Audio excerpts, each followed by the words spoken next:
Get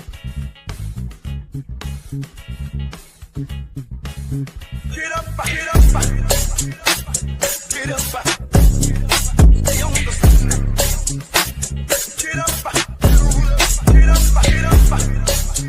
Get up, get up,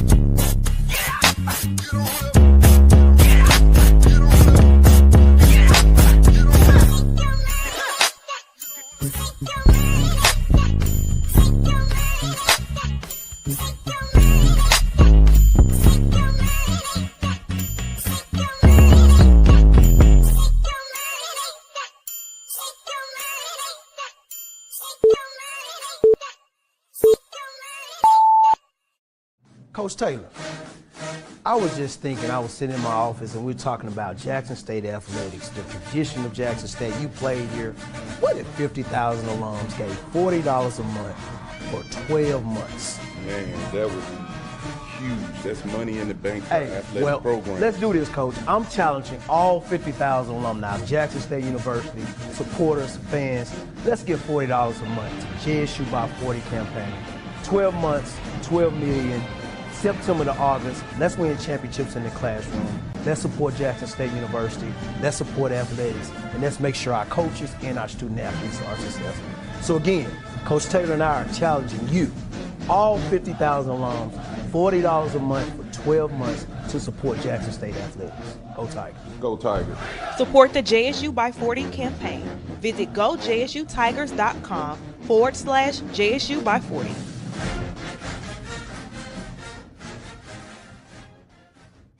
AD has approved KC 1400 Collective. Everybody want to hear me say that? This is what it's all about. They're around, they are supporting. The money is going directly to our student athletes. They're signing deals, they have contracts. Let's do it.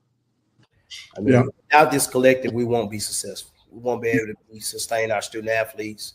I mean, 1400 Collective have done a really, really good job of keeping a lot of our athletes here. You know, if you saw them sign a lot of our athletes, but we got to do our part. So I know after the day, we're going to click that 1400 Collective. We're going to give one of those tiers, and we're going to make sure that we give to this collective so we can continue to give to our student athletes and support them and give them what I need. And I want to thank you all, Ken, TD, D-Core, C, T-Dub. Yeah, T-Dub, everyone that created and helped create it. I know I'm missing some names, putting this together. And he has brought a championship. We see more coaches and administrators with the JSU Athletics Department, members of the 1400 Collective as well, and Tiger Talk TV. Those guys are doing a lot because, hey, we're in the NIL era, as we know. So they are doing their best to keep JSU at the forefront of that and keep JSU competitive in that realm. And this is what it is, guys. If you're a diehard alum of a particular school, you tell your story. Don't allow someone else from the outside to tell your story. Even if it means sometimes you have to be somewhat critical or you provide a perspective. Look, my school is wrong in this particular instance. This is how we clean it up. But unfortunately, sometimes, okay, Tiger Talk, there you go. This is Travis A. Terrell Jr., and you're tuned in to Tiger Talk TV.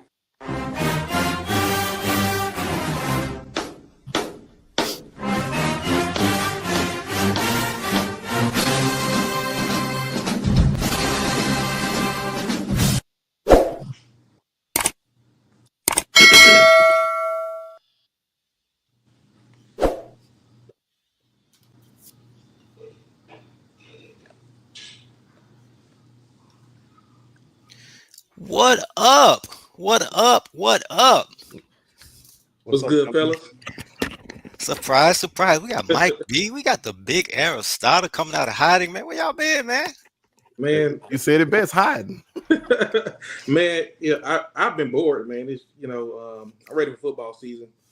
After the finals, it's just like you go into that lull over the summertime where you just gotta, I don't know, go on vacation or binge watch some TV shows or something. So, it's good to be back here with you guys. But hey, let me say something. You know that what's funny to me, that intro gets longer and longer as the accolades and the sound bites come in. The intro gets longer. It does. I cut some stuff out too. I had some more stuff. I may play it later. But yeah, man, That's a good thing, man, because that shows you've been busy at work, bro. Yeah, putting it in, man. Putting in that work, man. It all helps the cause, man. I know you ain't bored. Yeah, I haven't, man. But it's crazy, man. It's like the offseason. It feels like it's getting shorter and shorter. Y'all remember back in the day, once that last game, after the last game, it seems like we were just waiting and waiting and waiting. But now with the December signing class, right, and then you get right into January, the new continue signing people all throughout January. Kids start showing, and then social media is showing you all of it. Then the spring, and then before you know it, it's Swag Media Day. Here we are heading into August. So yeah, never a dull moment. Yep.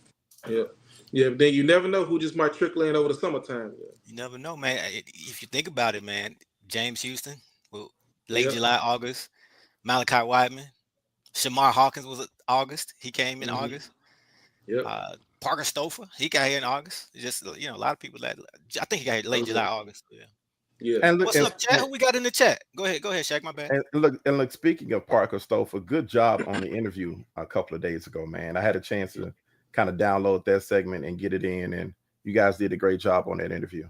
I appreciate it, man. We still got a few more people we got to get around to. Got to get around to. Who we got in the chat? Who we got in the chat, man? Got the football girl gonna always represent. For sure. We got Nora Shanae gonna always represent. Yep. What's going on, Tiger family? Good to have y'all with us. No slack in the swag. What up, baby? Like I wish I would have thought of that one.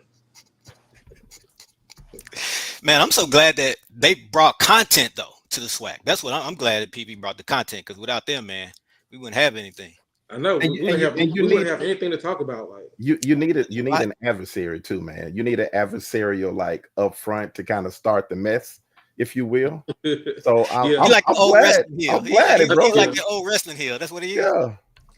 and it's building anticipation, because if they don't live up to the words, it's all hype. We know that. Yeah.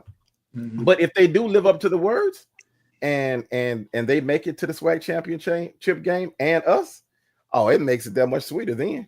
The West is wide open though. I mean, they have a realistic shot. That's true. Yeah, it's three new coaches on the West. You got Prairie View, you got Alabama A&M, and you got Valley. That's West, that's East. Yeah. There's one more coach on the West. Aqua. Who did you say? Yeah. Southern. I didn't include Southern. I included. Well, you got you said Prairie View. Yeah, Prairie View. Mm-hmm. So I mean, it makes it interesting, man. I mean, KT Dub, what up, baby? It's good, KT Dub. What's up, man? Supposed to be working. I'm just enjoying the comments. We don't go live too often, so I'm stuck on the comments. Right. Shaq, you gotta look at the camera, man. I know you stay on the comments. The last night we did, you remember Shaq was like this the whole time. Just look at the like, I was on it, bro. I was on it. Yeah. Dr. Set it off. What up? I gotta shout out a few people, y'all, man. We don't get a chance to interact with them too often. Go hard to yard. Most definitely. Yeah. We'll get a chance to interact. I'm catching up, man. Give me a second. Yeah. Mickey said Mickey Joseph. Yeah. It's funny how a couple of years ago, like after the 2023 season, we planned on doing a segment, has the yard been guarded, after the 7-4 season. And I guess there's no need to do it now because I mean it's solidified. So yeah. Let's talk about it, man. Let's talk about some football. Let's start with the quarterback situation. It's a unique quarterback situation for a couple of reasons. Number one, you have Jacobian is the unquestioned QB1, but this is the first time that Jackson State has had a complete stability quarterback heading into the season. And then before, it was the same, right? It was years before it was just stable. But last year, if you think about it, so you had Jacobian and Cam McCoy. You remember getting this? And you had Zai, And then it wasn't completely settled until after that Grambling game. But you also had Zai McDonald in the mix the whole time. You know, people wanted to see Zai. You always want to see the backup, you know, even the third case, right? So he was technically in the mix. Then in 2023, you had Jason Brown, who originally won the job, but Zai was lurking right there the whole time. And Jacobian started off hurt, if y'all remember. So everybody was waiting on him to get healthy. Finally got healthy. They put him in for just some packages, just some run plays before he finally took over. But so it wasn't completely settled. But now for the first time, you have Jacobian Morgan, unquestioned, going in. He has the accolades. He's the SWAC Offensive Player of the Year. He's Celebration Bowl champion. He's improved. It's his job. So what do you guys expect to see from the general this season? You go first, Mike. Okay. For the general, when they say what's the player's ceiling, you know, his ceiling is the roof.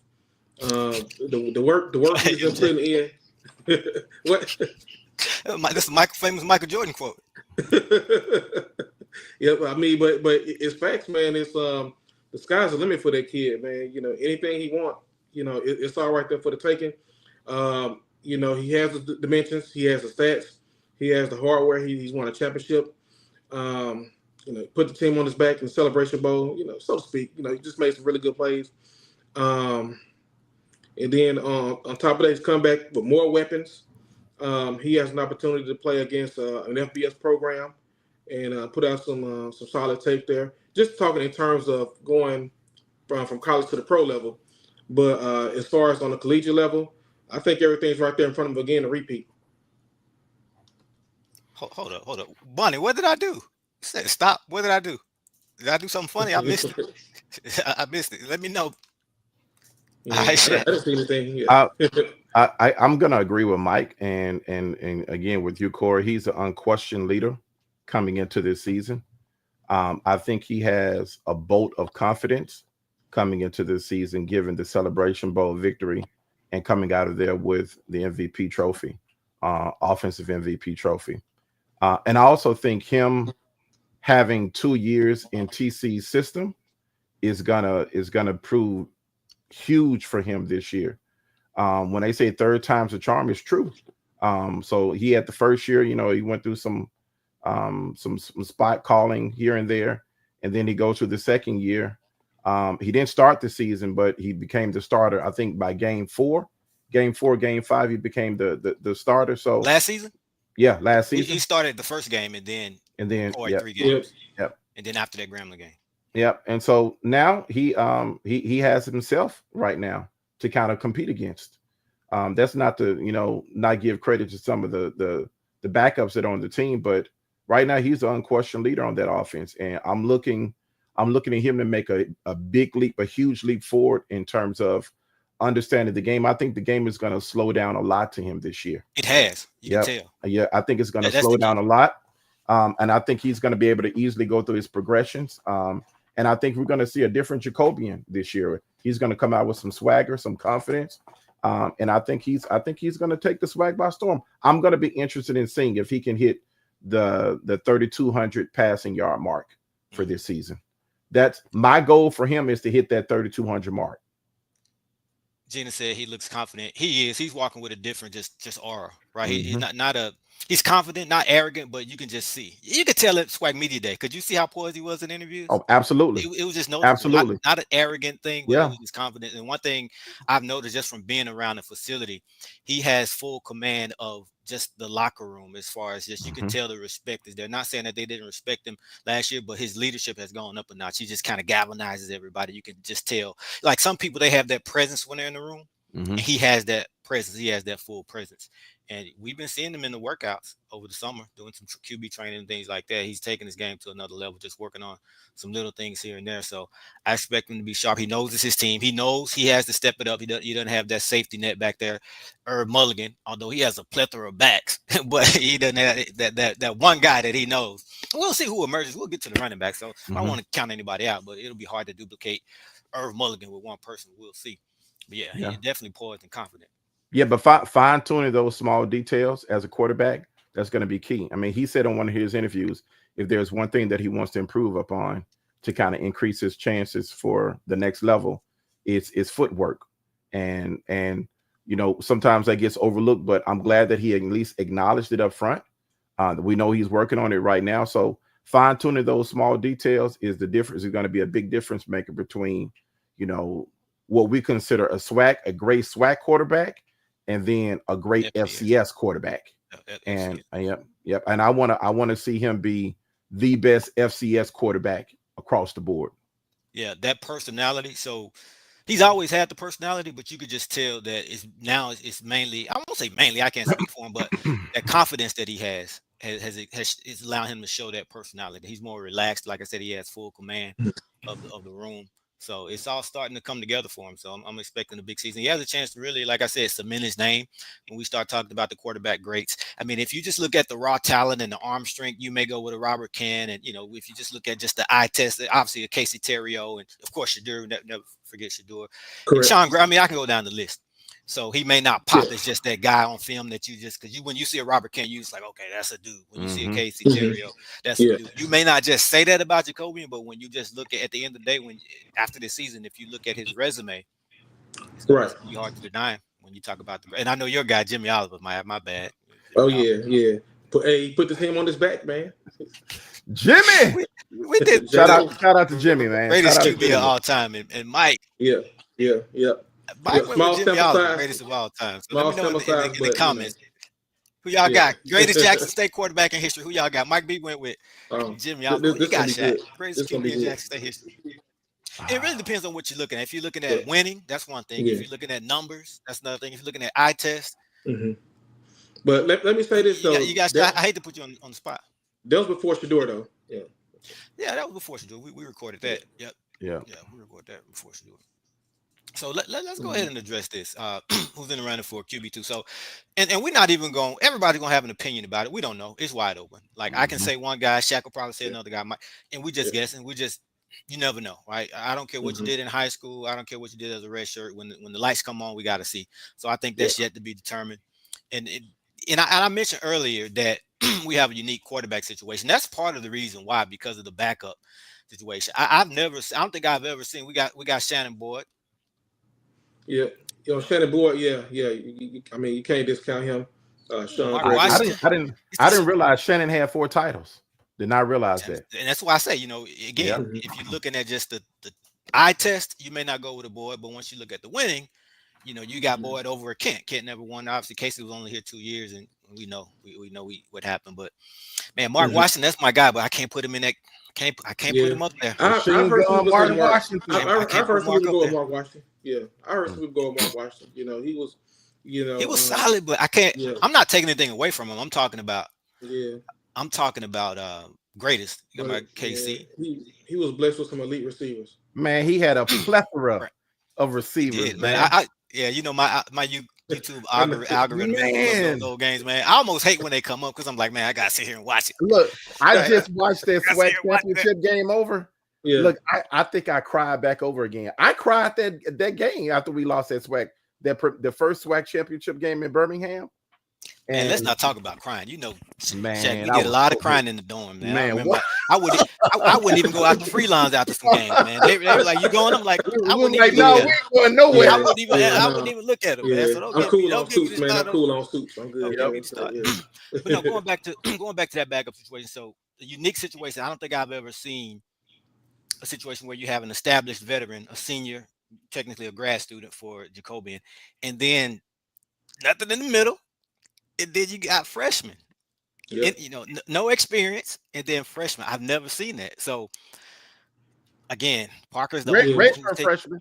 a couple of redshirt freshmen. No college experience though. Yeah, no college. That's what I mean. They 3 snaps. Yeah. Parker, he threw a high pass, he ran it, and he handed it off. That's it. That's it. That's the only reps you have at quarterback. So, God forbid if Jacoby has to go down, especially for an extended period of time. How comfortable are you? And obviously, and I'm not asking you to pick a number 2. I'm just saying in general, having a freshman, regardless of which one, no experience, and our ability to adjust and adapt, because now it's going to come down to TC, Coach Rip, and adjusting that game plan. The same way TC put Zai in a good situation in that second half of that SWAC championship. And so on the fly, he's shown that he can make it happen. So where's your confidence? My confidence is high. I got Ken, we good? I got you. Trust me, bro. I'm 10 steps ahead of you. We on the same page. Just hold that thought, buddy. Hold that thought, bro. Me and Ken, we think too much alike. Go ahead, my bad. Go ahead, Mike. Oh, okay. All right. I'm pretty confident. We have for one, the best thing for a quarterback or young quarterback is a sound running game and a strong defense, which we have both. We have a solid offensive line. We have a plethora of running backs, and we can talk about them in a minute too. And we got some backs. We have some elite wide receivers, and then you have a great group of coaches around them that can, put them in the right position to make plays. So I'm not too worried about it. I'm not concerned at all. With guys like, Nate the Great, Fortillion, Dupree, I mean, it's too many to name. They could turn a 10-yard slant into, 80-yard touchdown. True. You know what I mean? That's true. So I'm not too concerned. They don't even have to really go downfield as much. So this is a great team, and the coaches have put together a great unit where a young quarterback can thrive if necessary. And so I'm not really concerned at all. We saw how Zai did in the in the SWAC championship game as the as a QB2 coming in, spelling Jacobian, and he played well. Probably played even better than Jacobian in that game. Oh, he did. No doubt. Jacobian will be the first to admit that. Yeah, and then in addition to that, the fact that there's no middle ground there. We had Zai, we had Cam, and it's just the coaches being a victim of their own success. They did such a great job of recruiting quarterbacks that can come in and play. Of course, other schools are going to want them. If those guys aren't going to start, they're going to look elsewhere. So, I expect those guys to kill it. Zai's going to kill it at Clark. But yeah, as far as a young quarterback coming in, man, it's probably one of the best situations in FCS, to be honest. Not just at quarterback, every position. There's some SWAC coaches out there who want, the players who leave Jackson State. Let's put it at that. Let me touch on this real quick. So, not Ken, but just everybody. What we discussed on the show is what's on the roster. So as of now, for now, we have a veteran quarterback and we got 3 freshmen. Yeah. But we know there's always somebody on campus. And this is dating back to coaches in the past, not just TC. There's always somebody on campus that hasn't been announced yet. That sometimes we don't know about. Sometimes we do know about them, but it hadn't been announced and not on the website. So, hey, like we said, James Houston didn't get there till late July, August, Malachi Weidman. So I'm pretty sure we'll see some. I don't know what position, but I'm pretty sure we'll see some other guys show up. And I go on record in the Tiger Talk chat saying we got to add a veteran to the quarterback room. All right, nothing against my freshman. I agree with that. But this again, nothing against my freshman. If y'all are watching, love you. My thing, and it's just me. I'm not a coach. I don't know nothing about football. I'm a basketball guy. But what little that I do know about football, I would rather have someone who I've seen in college, in a college game before. Not the greatest. They don't have to be the greatest. It's going to be hard to get a top tier quarterback to come in and be Jacoby's backup, but someone who has played, under those bright lights before. Because when you put a freshman out there, you never know. Now we could put one of those freshmen out there and they could pop. They could become Robert Kidd, Steve McNair. Again, the thing is we don't know. So I'm saying it's like insurance, right? You have insurance just in case, right? You may not need it, but just in case. So my thing is having a veteran that's there just as a safety net, just to calm the team down if we need to go to him, if the freshman's getting rid up, and we need somebody who we can count on. So that's just my thing, but we'll see. We still got time. Oh yeah. Boom. Jay Boone. Yeah. And I would agree with everything that you and Mike have said. Basically, we don't know who's going to be the number 2. At least I don't know either, but I'm looking at the talent on the squad. I think all of them are capable of doing it, but you always have to count for the speed of the game, the jitters and first game jitters and experiences that you're going to have to face. And you also have to acknowledge that they got to be sound with the playbook too. So you got to be confident with that. And you're going to have to cater to their strengths and also look out for some of their weaknesses as you start the game plan. And so I'm confident TC and the staff will be able to do that. But to you and Ken's credit, Corey, I do feel like there's probably going to be some more searching just to get another veteran on that staff, on that team, on the roster, just to make sure that there's a, as you mentioned, an insurance blanket just in case something happens. And this will give the staff a little chance, a buffer period to kind of put together a contingency plan in the event that something unexpected happens over the course of the season. Yeah. 3 of 2 that's a good point. It would be great. It would be great if we can have him on the bench by the end of the third quarter. Starting with him. Right. Yeah. Right. And then have the backups coming in the fourth quarter getting so much needed playing time. I would love for that plan to take place. That's ideal because now you're getting game experience. That game experience that I mentioned that we're lacking, that they're lacking, now they're getting it. Right. As opposed to they haven't played, and then 5th game of the season, again, God forbid something happens to Kobe, and now we got to put him in a pressure situation. So you want to ease him in, just like Parker. Somebody say, when he went in, there was no pressure. Okay, that's what we want. That's what you want. You want them to come in on a calm situation. Yeah. Playing with house money there. Yeah. QB, that's one of the few positions that's not up for grabs. It's going to be a lot of fall camp position battles. I can't wait to see it. I told somebody that should be on I'd rather see that on ESPN than some of the games we're going to play because that's going to be more competitive. It's fall camp battles. Is that your top position battle that you're looking forward to? That's what I want to know. Who the backup is going to be? No, that's not the top for me. What's the top for you? Top for me? Okay, I will go offense and defense. Okay. Top battle for me is running back room. Who's going to be the starting running back opposite of obviously Travis Terrell, but who's going to be that all-purpose back that's gonna basically be able to bludgeon the defense and open up the gates for Travis to come in and take it to the house. Defense, probably safeties. No, linebackers. I want to know who the starting linebacker core is going to be. I think we have an idea of who the first two are going to be. Obviously, not so fast. Not so fast, my friend. Let me look. Reed Pulliam, Ashton Taylor, but hey, unless we're going to a 4-3, what happened to the 4-3 defense? Because man, Mr. Carmelo, it was pretty competitive in spring. Yeah, Mr. Carmelo. Yeah. I mean, I don't know. Yeah. Well, that's my defensive battle. I'm really anxious to see what that's going to look like. Well, yeah, in that regard, to see who comes out to starting too. Yeah. I think it's just, I don't know, man. I mean, let's go back to running back. I think, man, it's going to boil down to how did Prime used to do it? Whoever had the best week of practice. I mean, you show up late, you move down to the depth chart. Move down. Yep. We were watching. Did you guys catch the? We know ball. Shout out to those guys, man. Amari, Jesse. They had DJ on and Moultrie, and they were talking about how Dallas Daniels a couple years ago, he missed a few days of practice for personal reasons, and he came back and he was number 3 on the depth chart. So I think it's gonna be a situation like that. I don't think there's gonna be a guy where there's an Irv Mulligan who's just the starter. Just once he got healthy, he was the starter. I don't know. You think it's going to be running back by committee?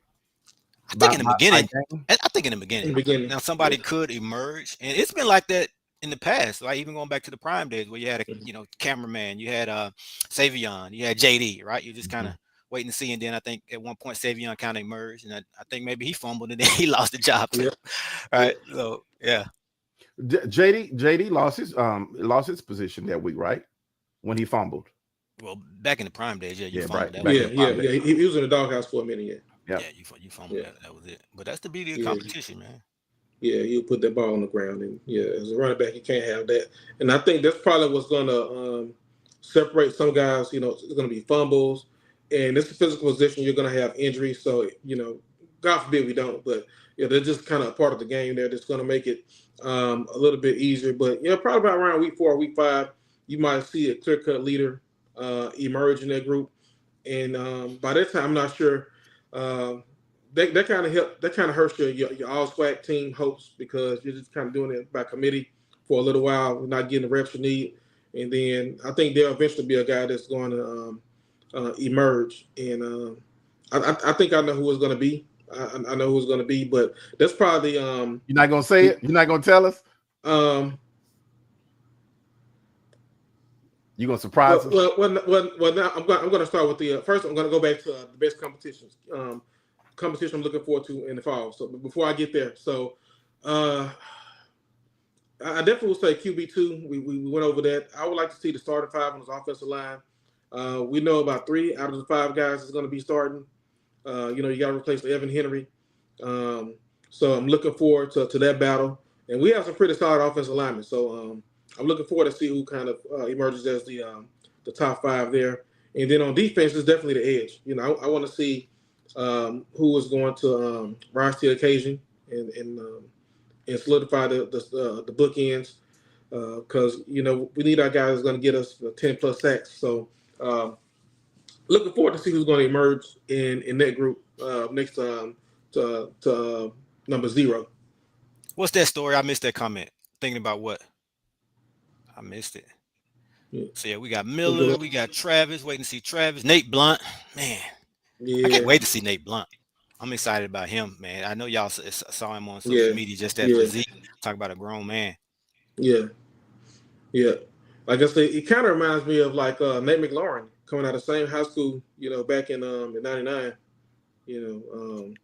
Really good running back. He had a car injury, wasn't able to play anymore due to a car accident. But just same thing, big physical bruising back. Shout out to Nate. He was on the same floor with us in Dixon when me and Corey was in school. Okay.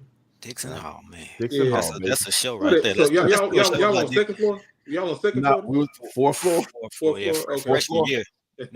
Before we got to the honors, man. Let's do a show on Dixon Hall one day, man. Yeah. Old school Dixon Hall. Old school Dixon Hall, yeah. Yeah, they have prominent suites in there now, but back then it was man. Yeah, Dixon, they fixed. I don't know how it look now, but like back in like the mid 2000s, they revamped that thing, man. It was looking like it was like a Park Avenue condo up in there. GT, I remember Galen. Yeah. Someone said was TC nephew name was that Denario Davenport? Yeah, Denario Davenport. Yeah, I like him too. Trill to real, you can't. Not at least not in the SWAC. You just don't have enough defenders. I'm sorry, you just don't. Yeah. Well, I'm not sorry. I don't apologize, but yeah. Mo knows. Yeah. That's a good question for defense coordinators. Yeah, they probably won't be able to answer it. So. Hold up, man. We got somebody that we got to get rid of. What about that wide receiver room? That's going to be a competitive battle. I mean, you have obviously what Joe's going to bring, Shamar, Nate. Yeah. I'm looking at that X position. Like what do you do at that spot? Because you play. Where do you play Shamar? I guess is my question. And where you play Joe? Well, from what I say, anywhere he wants to, but they're probably gonna line him up in every position. I think so. Based on how defenses are gonna scheme against them. But go ahead, Mike. Yeah. Oh no, I was saying the same thing. I think you might see him start at a particular position early in the season, and then they might ask new wrinkles. I'm sorry, Mike. I hate to cut you off, but man, we got it. Man, I've been trying to get Avis to come on the show. What? You mean you there? As in, are you coming on the show or are you in the audience? Because if you're just in the audience, whatever. Are you coming up on the show? If Avis Heath is coming up on the show, man, he got a camera up. Come on. You got a camera. Doing the show on Dixon What up? Hall. Get ready. My bad, Mike. I'm sorry. Yeah, no, it's good. It's good. I had it's to. Good. Yeah. It's one of the legends right there, man. I know, right? Man, I've been asking this man. Yeah, I'm calling you out. Get ready. I've been asking you to come on the show. Yeah, it's gonna happen. We're gonna make it happen. Yeah, we're gonna make them happen. We're gonna make that happen. So I'm seeing some Shamar in the slot and Jonas in the slot. Like, what? Am I missing something? I don't see that. But you said about that X position. This man is Dixon all 4 years. He's got all 4 years. Oh, yeah. Good God! Yeah. I'll see a screenshot there. He said, "Let's do it. Next Sunday, Dixon Hall. On your bed and got up out of it. Avis, get ready, Heat." Man. All right, man. So Jonas and Shamar in the slot. Come on now. TJ, I know you know some football, but I don't know about that now. Especially when you got Nate and Dupree and you slide Travis over there. I'm putting Nate in the slot. I'm putting Jonas at the X. I don't know about the opposite. That's what I'm saying. That's why I'm asking. I don't know about opposite. I think that's going to be a battle at camp. I think that's going to be a battle at camp. Good problem to have. Yeah. Then you got think about this. guys like think about where we are. Think about having this conversation after losing a Rico Powers, a Fabian McCray, and an Isaiah Spencer, and you still having this problem. It's a good problem, but it's a lovely problem to have. Yep. You take those three, put those three on a SWAC team. Are they any other SWAC team? Are they the 3 starters? Yep. Absolutely. You got your slot, you got your X and your Y. Yeah. That's crazy. And we lost them to the portal, and we still have the best wide receiver room in the SWAC and one of the best in the FCS. Yep. And then we just reloaded. Talk to me, Story. You know, you played that wide receiver. Educate me. TC played the slot, he did. Yep. Story, man, you got to come on up one day, man. I don't think I've ever seen you on the screen. Yeah. Talk some football with us. Yeah. Okay, let's get Ken. You know, Ken, when he speaks, he's probably not just predicting, he's probably telling you what he knows. Yeah. So you got to take that at face value. Yeah, that's kind of what I predict. I mean, it just seems like the most reasonable, from a matchup perspective, it just seems like the most reasonable lineup, across the field. But again, you never know that you got to throw in some wrinkles in there, man. We did. Took it to yep. I remember that. That's why I said they probably gonna line Jonas up all over the field, and they should, and rightfully so, because you got certain packages, certain zone defenses that you're gonna want to line them up against and take advantage of it, and then you got some one-on-one matchups as we saw in the Celebration game, in the Celebration Bowl, that you're gonna want to take advantage of, especially against a short DB. Anybody 5'9", 5'10", that's gonna be on the outside on Jonas. Good luck playing a one-on-one. Good luck. Yeah. And the more TC has promoted Rip Kirk to offense coordinator from a title standpoint, as far as play calling, you'll have to ask him. I know he trusts Rip Kirk, and Rip Kirk actually called some plays in Celebration Bowl, and they work together with offensive game plan. So as far as specifically who will call the plays, if that's what you're asking, I don't know. But as far as offense coordinator, Rip Kirk is listed as the offense coordinator on the website. Right. Yeah. Yep, I do. Ken, I do. Ken asks, do I think coach will line Jonas up in the slot? Yep. I think against certain teams, I think we'll definitely see Jonas in the slot on a couple of plays. When kicking the ball to us, do you think it's going to be a pick your poison kind of deal? Well, yeah, obviously if Travis is back there, and then we got to see who else is back there. I know Nate is getting some looks, so that's who I want to see. So in that case, you may just need to kick it out of bounds if I'm the other team. Yeah.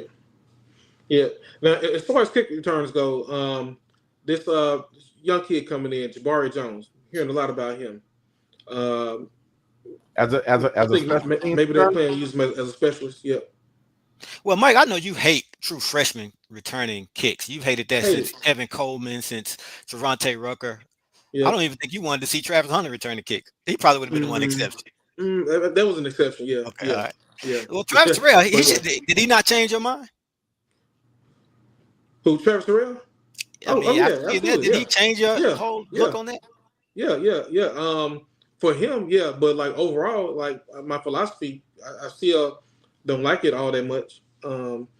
Moving further into the season, after they've proven the ability to protect the ball and make the right decisions, obviously, but just game one, I can give you an example.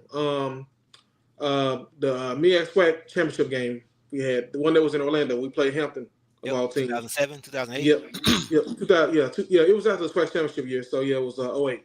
So fourth quarter, we're down by less than a touchdown. Defense,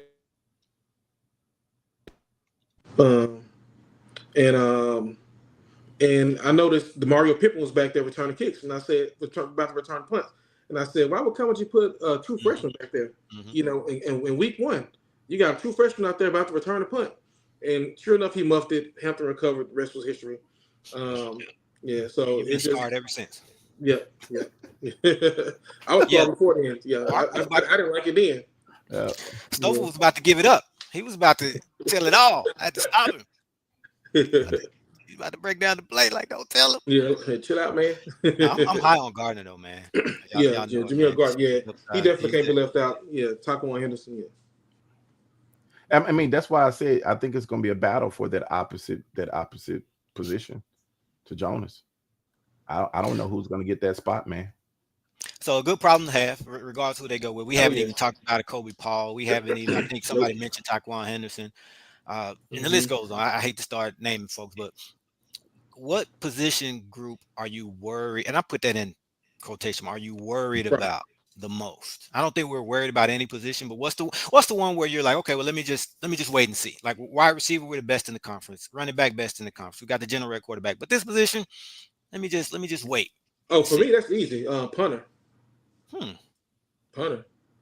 I think that's the only one I have real. Now there's some issues, some position where we could have more depth at, but the guys that we do have there, I have confident they can get the job done. But punter, that's the one I have the most concerns about. We won't really need him that much, but yeah, Matt Noel, I think that's a guy we're gonna miss. When you think about it, Matt Noel, he won the Alabama State game for us. Absolutely. Yeah. Absolutely. And look, he also played a huge role in the Celebration Bowl with always flipping and fielding. We got somebody said they worried about edge, and Quincy Ivers said edge. Edge. It's like what? Yeah, I understand that. Yeah, like I said, that's the position. I can see that. Yeah. Well, I'm with Mike. Special teams is always crucial, especially in HBCU football, and we lost an incredible special teams weapon, Matt Noel. That's going to be hard to replace, and we also lost a long snapper, and that's hard sometimes. Yeah, and both of those are critical roles to special teams, in the execution of it overall. So I know we got a couple of long snappers on the squad. I can't wait to see how they step up, but I'm anxious to see what their punting position is going to look like. So two things. Punter, first of all, and I've said this before, and I'll be the first person to tell you, I don't know much about football. I'm a basketball guy. I just just whatever with football. But if Matt Noel, I don't understand why he's at home right now. If Matt Noel is not I won't even say NFL. If he's not a professional punter, I need to see one. Like I'm going to I've been to NFL games, but I'm going to focus on the punter this time to see what an NFL punter looks like if Matt Noel is not one. Because that dude is just something different. Now, I was told by a coach not to worry as far as the punting situation. Yeah, we won't miss a beat. So, I've heard that, but as far as long snapper, I need to see it. Avery was a goat. He was a goat at long snapper, but I think we're in good hands. We've seen Hunter is experienced though. He's been there, right? He had to fill in when Avery moved to punter. Yep, to start kicking. That was 23. So right. He's in there. Ken said D line next to Jeremiah. Is that comment? So that's the edge rush. No, D line. Oh, he said D line. So he's talking about interior linemen. Yeah. I can see that too. You're talking about Okay. Yep, yeah. I guess that would be like the 3 technique. Yeah. Yeah. Any other positions? Yeah, I'm kind of drawing a blank on. A lot of people said secondary. I think secondary is by default, though, right? Yeah, to me, I think that means more safeties because if you look at the corners, again, those two true freshmen, KJ Chisholm started here and there throughout the season. Mike Smith came on late, started in Soul Bowl. Did he start in Soul Bowl? I know he started in the Celebration Bowl. I think he started in both. True freshman. If you can start as a true freshman at any position, but especially a cornerback position, and they've gotten better. So I'm not worried about that. But then you bring in 2 veterans. Levi Wyatt is proven on the FCS level. Go look at it. His stats, his numbers at McNeese State. So he's a plug and play guy. Kamari, he's a 4-star. We're waiting for him to finally just put it together on the field. But they gave him that jersey number 1. That tells me a lot. If you can earn, because they don't just give that out, you got to earn it. No, you got to earn it. So Shamar Savage got it on one side. They gave it to K1 last year. Wiggins, right? Rico Powers had it, and now Kamari. So and I've seen him, but I'm saying even without seeing him, that tells me a lot. So those 4, I know we're solid at, and I'm not gonna go down the roster and name all the rest of them, but from 4 cornerback standpoint, we're good. Yeah. This team, you're probably gonna need about a good 5 or 6 that can really play, because you're gonna have some large leagues and teams are gonna be throwing the ball for the majority of the game, trying to get back in it. So you're gonna have to have some good corners on this particular squad. Yes, especially in SWAC football, and especially to start off the season, the first few games, you want to make sure that their secondary is pretty shored up, and everybody's clicking on all cylinders. Chemistry is going to be key for the secondary too. Yeah, a lot of new faces, especially in the safe room. A lot of new faces. Look at the two Cams, Cam Silas, Cam Hardy. You look at Anthony. I still can't pronounce your last name, bro. Gardner Webb. You look at Jordan Hilton coming in.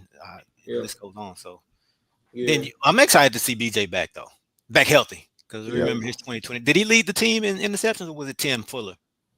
Tim Stewart. I said Tim Fuller. Both of my Hazlehurst guys, Tim Fuller in the chat, and Tim Stewart from Hazlehurst. Yeah. Who led the team in interceptions that first year? Because we led the nation in interceptions. I think it was Stewart. I think it was Tim Stewart. It was Stewart. Yeah. Stewart. So getting that BJ back, that'll be huge. Yeah. That'll be huge. Yeah. But we got a cheat code though. Coach Quinn. Coach Mario too. Yeah. Coach Johnny. Yep. Yeah. So I am very confident they will have those guys ready to step on the field and make plays for us. So not too much of a concern for me there. Let's go to some newcomers. Let's talk about some newcomers. Transfers. Who intrigues you most? Go with offense, and then let's go with defense. If you need to give me 2 names, that's fine. Okay. I'll go with somebody we haven't mentioned yet. Ace Meadows. Very intriguing. I like his dimensions. I want to see how he'll fit in, how he'll gel with this line with Coach Rich. Kind of molding him along the way.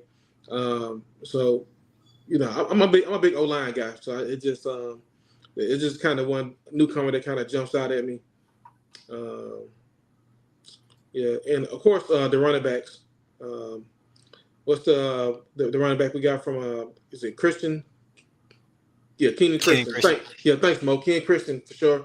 And in Davenport, I'm looking to see, how dynamic of a team they can make us as far as the running game goes, as far as the running attack. So I say it'll be those 3.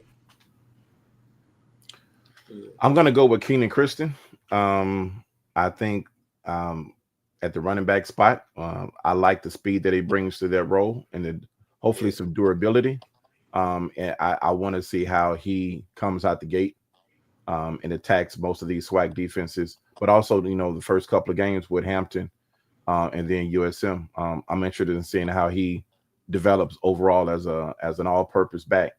He's my dark horse to really start the season opposite of Travis Terrell.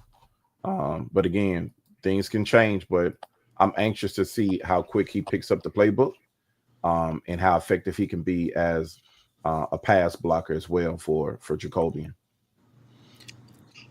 Chaney started at corner, came in as a corner, but there was a need in the safety room.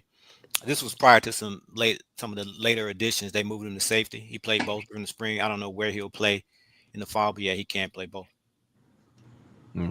On defense, I'm gonna look at possibly that edge rush position. What you better say Quincy Ivory, because he's in the chat. He might tell you to him. So let's just say Quincy. Yeah, but it is. That's the truth. I'm looking. Dare I say it? But I need double-digit sacks, man. I need double-digit sacks by somebody by week 7. I need Quincy. You still in the chat? Can you give me 10+ sacks? By week 7, baby. Since you're talking, since you're saying edge with a question mark, can you give me 10+ sacks? That's what we're talking about. Look, that's what makes an elite defense. Is key. Week 7. Because think about it. You get double digit sacks in the first 2-3 games. Teams are going to start game planning for you, and that's going to be the test to see how you can adjust and switch up your scheme. And if you can continue averaging a sack per game after that, after getting multiple sacks over the first 2-3 games, oh man, we playing with money now. Then Yeah. Well, Okay, I mean, talk that talk. Let's go. Like I don't know, you got big Jeremiah sitting in the middle there. You can't do too much double teaming there. You know, You can't do it. somebody coming. So Quincy, I said double digits by week 7. I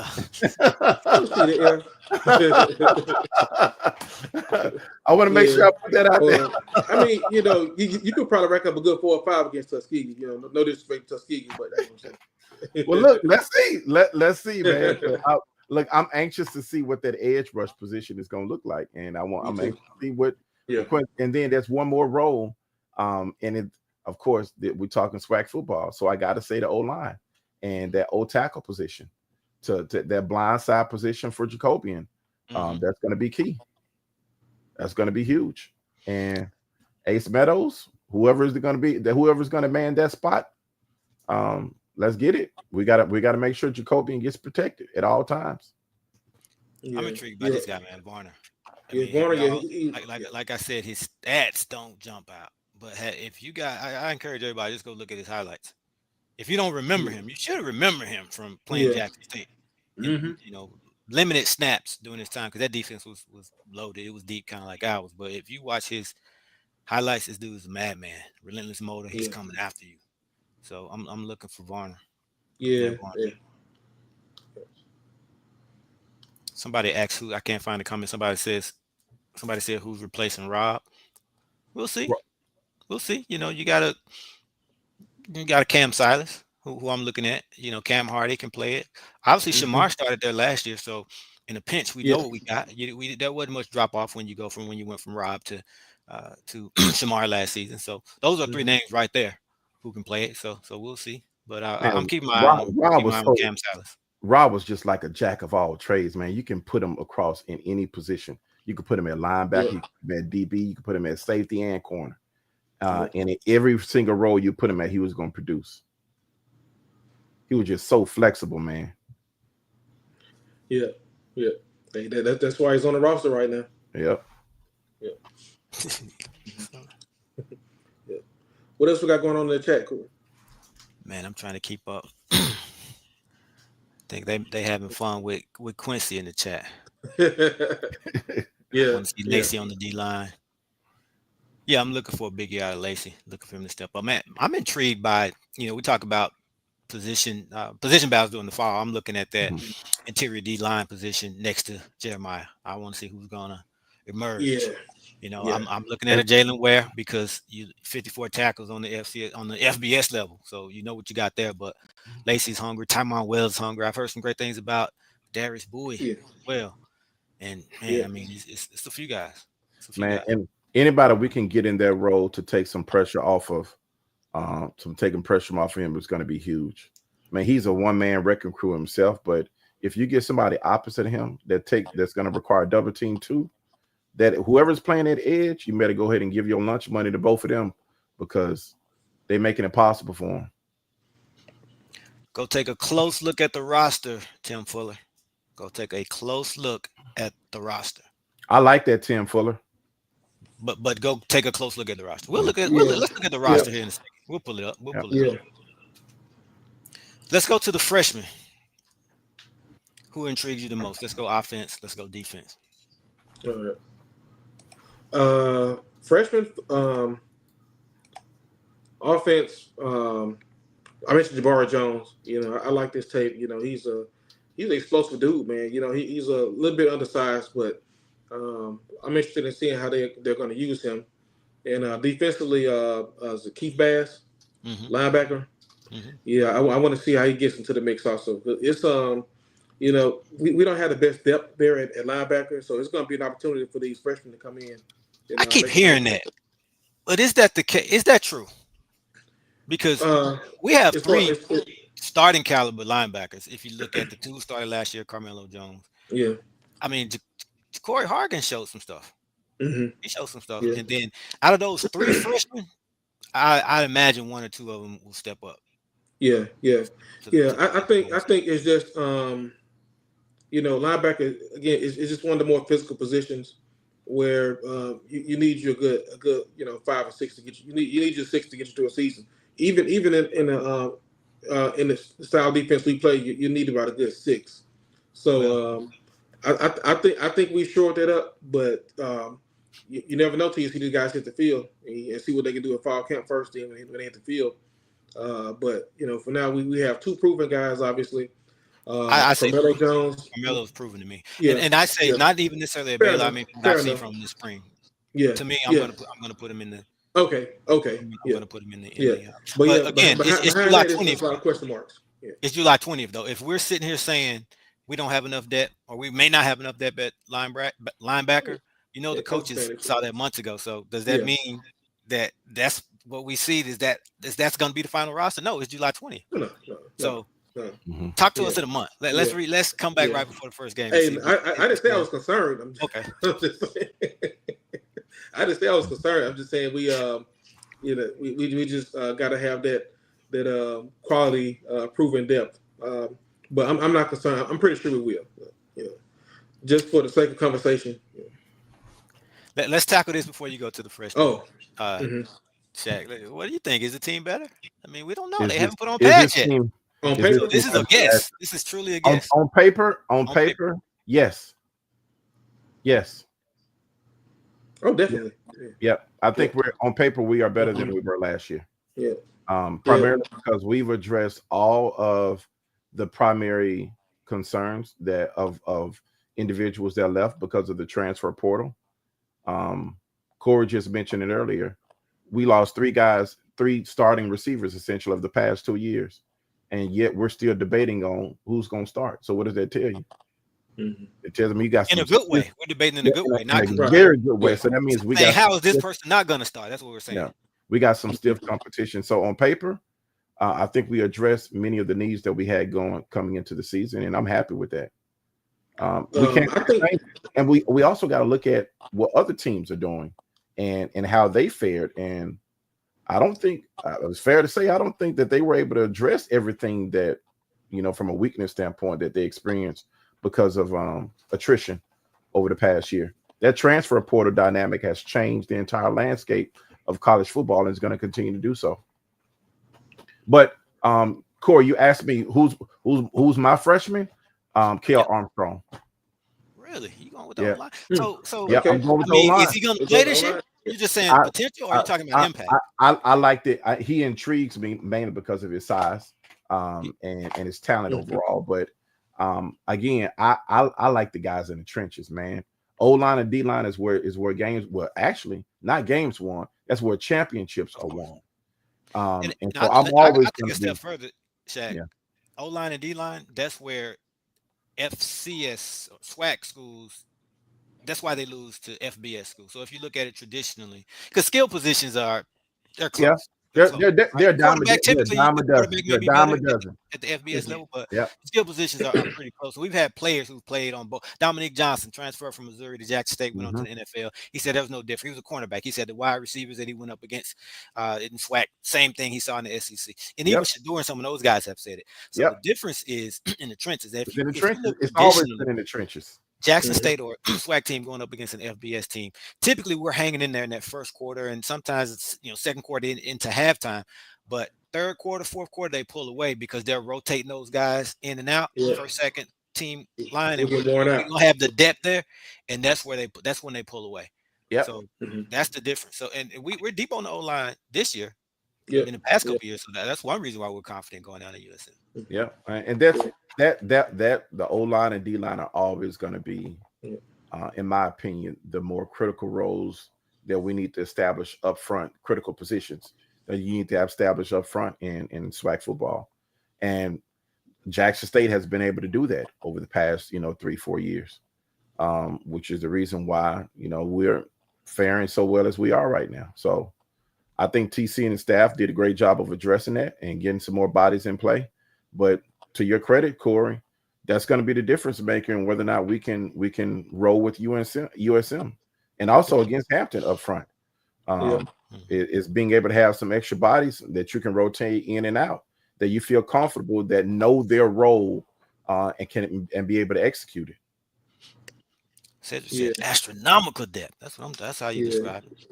Yeah, and we have a GM who prides himself on bringing in quality offensive linemen. So, You know, as long as Coach O is there, it's never going to be a lack of quality offensive lineman coming in here. That's something that they're going to key in on. And again, it's the separator between FCS and FBS for sure. Look, what would dictate how we fare against USM is going to be maybe the first 5 to 6 series. If our guys are battling and not regressing on the line of scrimmage, and they can stand their ground, you know it's going to be a game. Yeah.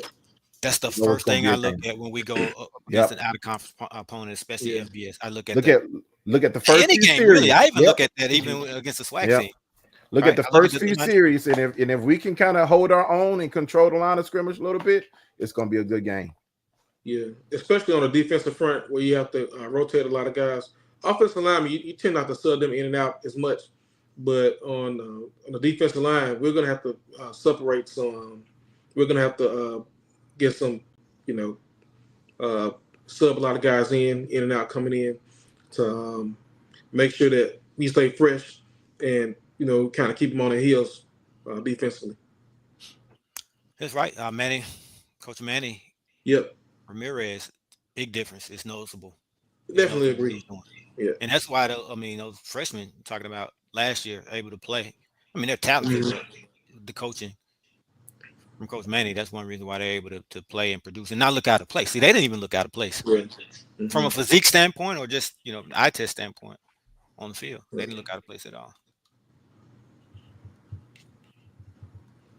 Who's your impact player, Corey, as a freshman? Who you going with?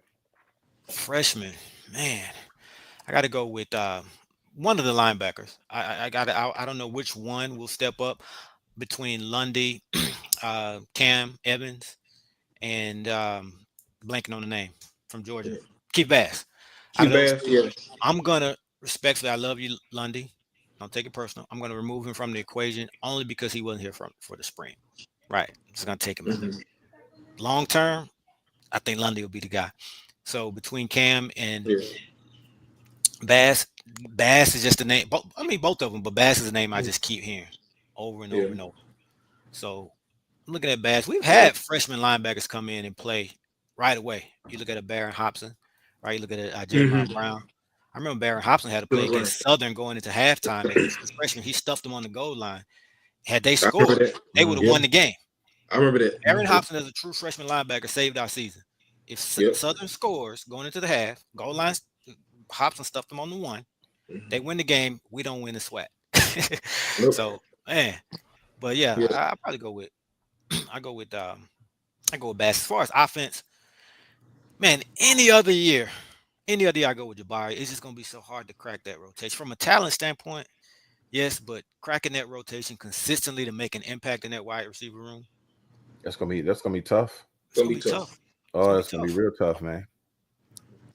It's gonna be tough. Can't say Jabari. All right, who do you expect to make the biggest leap this year from last year? A returnee that's coming back that's going to make the biggest leap. Jacoby and Morgan. I wasn't expecting that. I think he'll make a leap, but you're saying the biggest leap? Yeah, I told you. I agree. I expect for him to be one of the top 3 quarterbacks in all of FCS. That's my expectation for him. And I think everything's lined up. He's got some incredible weapons on offense around him. He's familiar with the offense. He's been in it for 3 years. He's had the same coach pretty much for the last 3 years. So there's consistency across the board. And let me ask this question. I don't know if you guys know. Will FCS be allowed to have calls played in the headsets this year, in the helmets, on offense and defense? I'm not sure. Maybe Ken knows. I'm not sure. Jack, if you don't know, I don't know. Because I know FBS was allowed last year, but I don't. Got to pause it. We got to pause it when we get Quincy commenting. This is inside info. We just guessing. But Quincy, who's there, said Jay Sport playing this position. So we could end that discussion. It's gonna be Jay Sport. I did pick Jay Sport though. In the article that I wrote, I picked Jay Sport. Go ahead, Shaq. My bad. No, I was just gonna say I know FBS had the chance to have plays called and players on the field. namely 2 players on the field, one on offense and defense, have mics in their headsets so they can hear from the coaching staff. They didn't give that luxury to FCS, so I was wondering if they're going to finally allow it this year for FCS teams. You mean kind of like the green dot guy in the NFL? Yeah, basically you got a microphone and a headset in your helmet. Coaches can call in the plays for the first 30 seconds before they line up, but then after that, headset goes dead. And that's I don't care what anyone says, that's a huge advantage, especially if you got plays calling from the booth and you're seeing how coverages are coming in. If you got a couple of plays that you can relay into the headset, that's going to be huge for this year for FCS. There you have it. See, we just guessing. We got the real insiders in the chat, man. You never know who's lurking in the chat. Shout out to Travis Jerome. Good stuff, Travis. Good stuff. Yeah, I don't know. Some of these schools we go to for away games, they be real janky over there. So I don't know about those headsets. I think ours just cutting off 5 seconds in. Like, man, what's going on? So, I said the same thing. I think Morgan is going to make the biggest jump. I think there is he has a lot of room to grow. You know, last season he had a tendency to put the ball on the ground. There was some mental mistakes, errant fumbles, just some weird interceptions out of nowhere. And I think those are going to be minimized this year. And so that's why you're going to see him make the biggest leap. What up, Jace?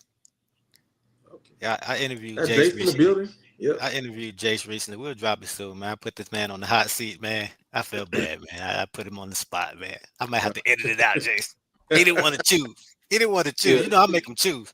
Pick one player. He wanted to name the whole team. Yeah. Teammates Jace loves y'all, man. He didn't want to pick one person, so. Can't do that. Nah, I'm going to run it, though. That's my guy. Can't say it's supposed to be in this year.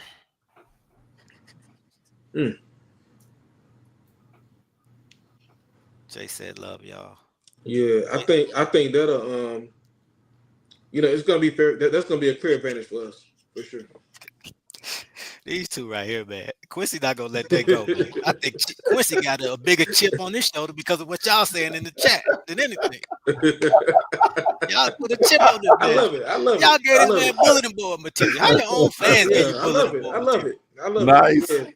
Yeah, that's good. Nice. I like that. Yeah. Who else y'all want to call out? Call somebody else out. Well, y'all didn't call him out, but whatever room y'all concerned about, let's go back to that and call some names. So they can see it. I love this. Oh man. We got a challenge. Prove us wrong. Okay. Prove us wrong. Yeah. That's right, Quincy. We're worried about the edge room. Prove us wrong. Yeah. Challenge. Yeah. Double-digit sacks. You shut me up with that. Y'all know I've been on this double-digit sacks thing for ages. Mike, I first heard Mike kind of Mike kind of brought that up. Gotta get that 10+ guy. Defense, though. That changes the defense. We had it, with the James Hughes. You talk about it, Josh Noble, but that takes the defense to the next level. And it also creates a huge advantage because you limit the other team's play calling selection. When you know you only got really truly 3 seconds to get the ball off, you're not going deep into that playbook. Exactly. Yeah. And when you have to take a tight end or a running back to commit to that the edge rusher, that really limits you what you can do offensively. So that allows your DBs to eat, linebackers to eat. Any other freshmen? Did we go through everybody? I think we asked everybody. Yeah. All right, let's look at the schedule. Let's look at the schedule. What game, aside from the USM game, and I'll put this in quotations as well, worries you the most? I don't think we're not even worried about USM. We know it's going to be a good game, competitive game. Right. We're not worried. But as far as that FWAC schedule, even including Hampton, we'll count them as well. FCS schedule, what game you look at and say, okay, we gotta be careful. Got to be careful with this one. Alabama State at homecoming for me. They're going to come in. They're looking for revenge, and then it's homecoming for us. And homecoming is always such an intangible because homecoming at JSU, like even as a player, how can you not partake in the festivities and events? And it's kind of easy to lose focus. We have a great group of coaches who kind of help those guys focus and lock in, but it's still homecoming, and so that's kind of the game that's going to concern me the most. And anytime we play Alabama State at homecoming a number of times, and it resulted in a loss, even in years when we were competitive. So that's the one that jumps out at me. Yeah, so that's the one that concerns me. USF really doesn't concern me as much as that game, to be honest. Wow. Because I think they're gonna be locked in. They're gonna have a chip on their shoulder and something to prove. But Alabama State, that's one of those games you go in, you got a really good record, you're feeling good about yourself, and then it ends up being one of those trap games, so to speak. Mm-hmm. Hold up, Jay. I got one.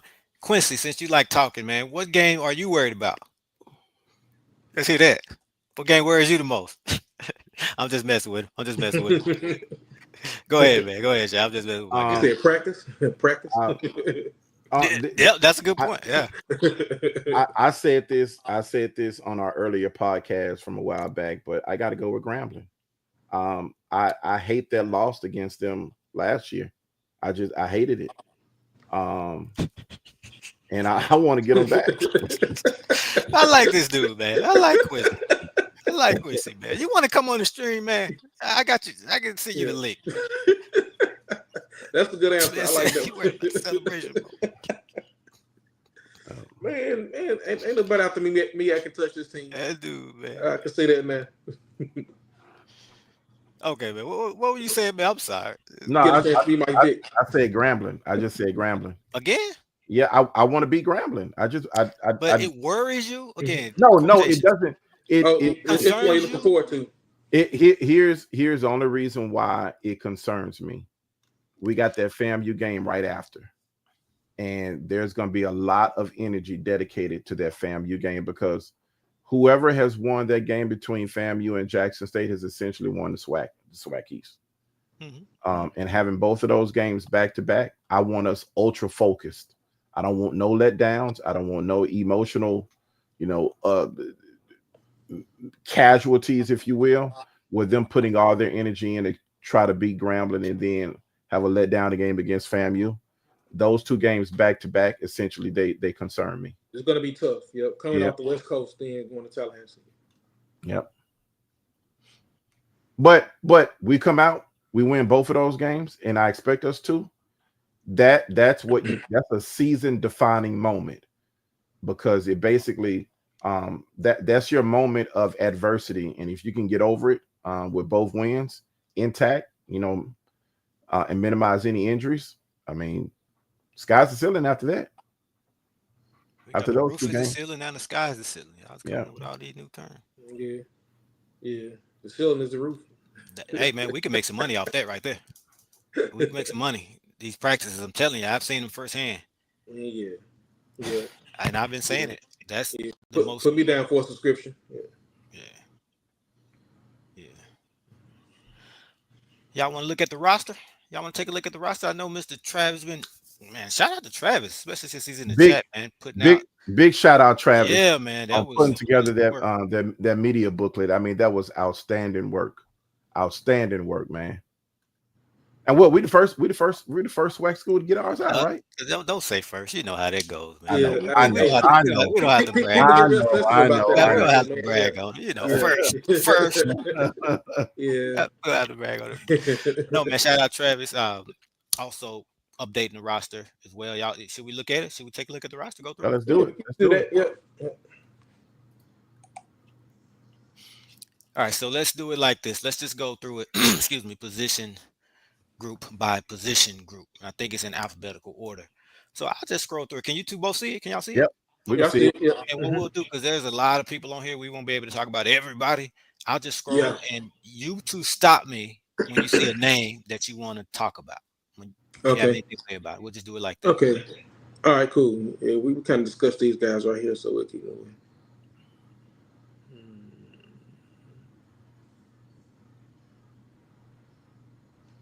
Let me see. Go back up. Anthony, go down. Anthony Inachukwu. Okay. He sounds Nigerian. I want to see if he's Igbo. I wonder if he's Ibu. But I'm interested in seeing what that safety position and how much he's going to be able to contribute to it. I like the upside that he had at Tennessee State. I mean, at Gardner Webb. But I also want to see how he competes with the Tennessee State transfer too. Jordan Hilton. Yep, Jordan Hilton. So I think that's going to be a nice little battle back there in the secondary. But definitely excited to see them two battle. Yeah. I was going to stop you at Jordan Hilton. I'm really looking forward to seeing how he meshes with this team coming from Tennessee State. So those two will be interchangeable at safety. I know it's always a competition, but I don't think it'll. Hold on, I'm reading everybody giving Travis his props. I just wanted to read it. You guys, just want to give Travis his flowers. He deserves it, man. So, that's why we started Tiger Talk. Oh yeah. Talk about it, Mike. I know I've said it, but from your perspective, it's kind of because I know you were right there. Oh yeah. You know, we wanted to give people their roses while they could smell them, and the main part was creating our own narrative and telling our own story. That was really big for us. But in addition to that, again, just there are so many people who have made JSU and Jack State what it is today. So that's really why Tiger Talk was birthed to give people their credit, and so they can tell their story. And then we added band sessions with the Boom, and you see them doing the same thing, bringing in people who have made the Sonic Boom of the South what it is. And I'm really glad we did that too, because the Boom is such a big part of what we do. People wonder, how we could have put together, or in the past we've had these teams that weren't as competitive, but the ticket sales was still the same way. That's all the Boom. The band did that. The band was carrying us at that time. So now you have the best of both worlds here, which is great. But yeah, that's what Tiger Talk is all about. So I was glad to see it expand out to the Boom as well. But it's all about the people. It's all about the fans. It's all about you guys who made JSU what it is, and creating a platform for you all to tell us how you feel, and we can take that and we can broadcast that to the world here. So that's that's exactly what Corey had in mind when he created it. And you as well, Mike. You came up with the name. I've said it before. Yeah. For those of you who haven't heard of Mike Bradley, Mike B came up with the name Tiger Talk. Shaq, from your perspective, I know you were just an onlooker at first when it started, but you were devoted watcher, viewer, listener, I guess, in the beginning of the platform. Just what were your initial thoughts? And I got to put you on blast. The reason why Shaq wasn't in on the beginning is because we had a Facebook group where we were chatting and talking about this and kicked it off, and it took this man what Facebook started in 7. It took him. He finally, and I don't know if I should tell your business, but he under an alias, so I can tell it under an alias. He finally joined Facebook about 6 months ago. That's because I got tired of him texting me, asking me about what was going on with the team, and we talk about it all day in the chat. And I'm having to repeat it. I'm having to go to the chat, copy and paste. Like, okay, this is what's going on. This way. I was like, dude, just get on Facebook and join the Tiger Talk. So it took him 20 years. Finally, look. Me and Facebook, we don't get along like that, man. Y'all get along now because you get all this inside info. But, look, I'm just gonna say this. Do what you gotta do.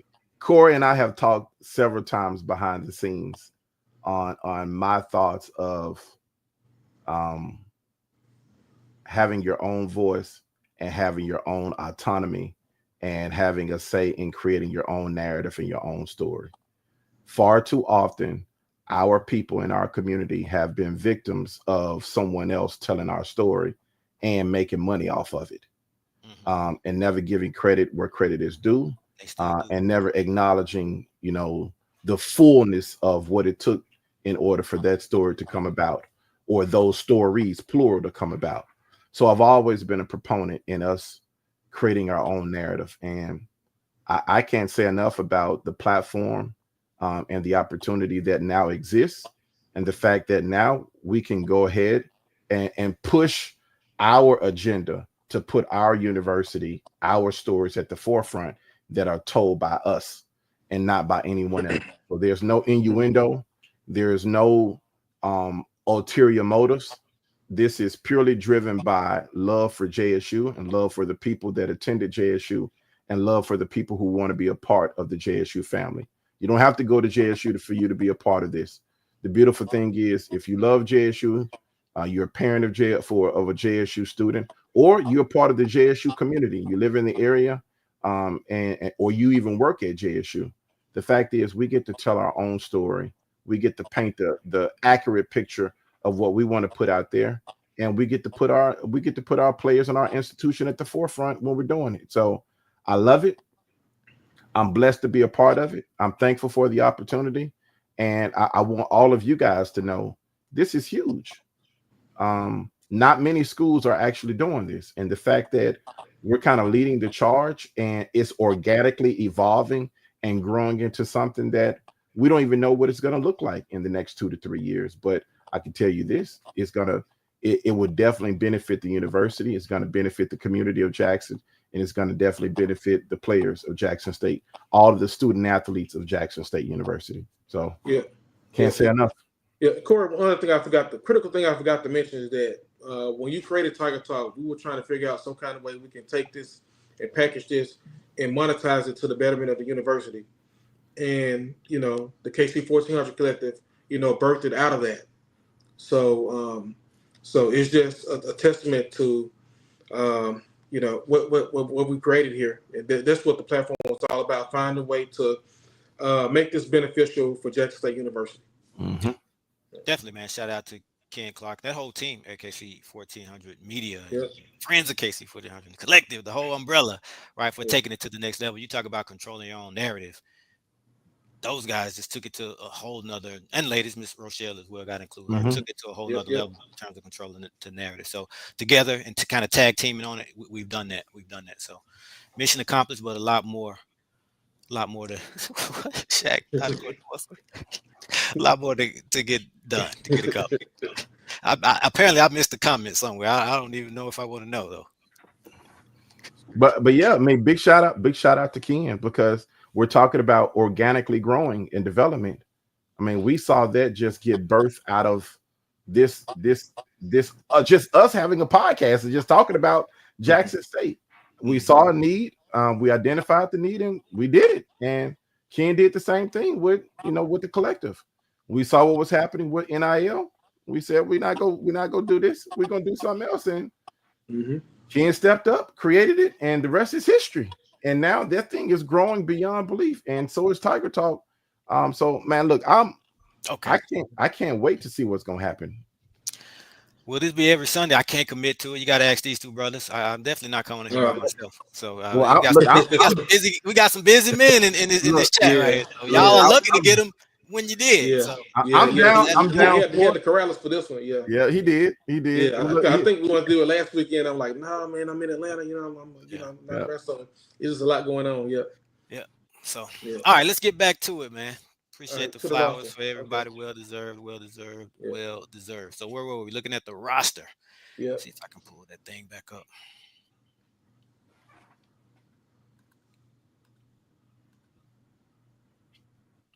Okay. All right. We talked about a couple of the safeties. All right, we'll keep going. Okay. There's Jordan Helton. Yeah. Yeah.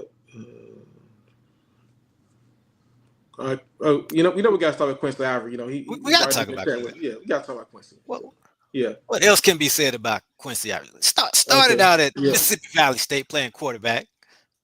Came to Jackson State in the spring when Coach Prime was here on that Valley team, and then he's been to JUCO out in L.A. Went to the other coast, Florida Gators. Go watch the Tiger Talk interview if y'all missed it. Just Google Quincy Ivory. It was a good one. Tiger Talk. Tell his story. Very interesting story there. Yeah.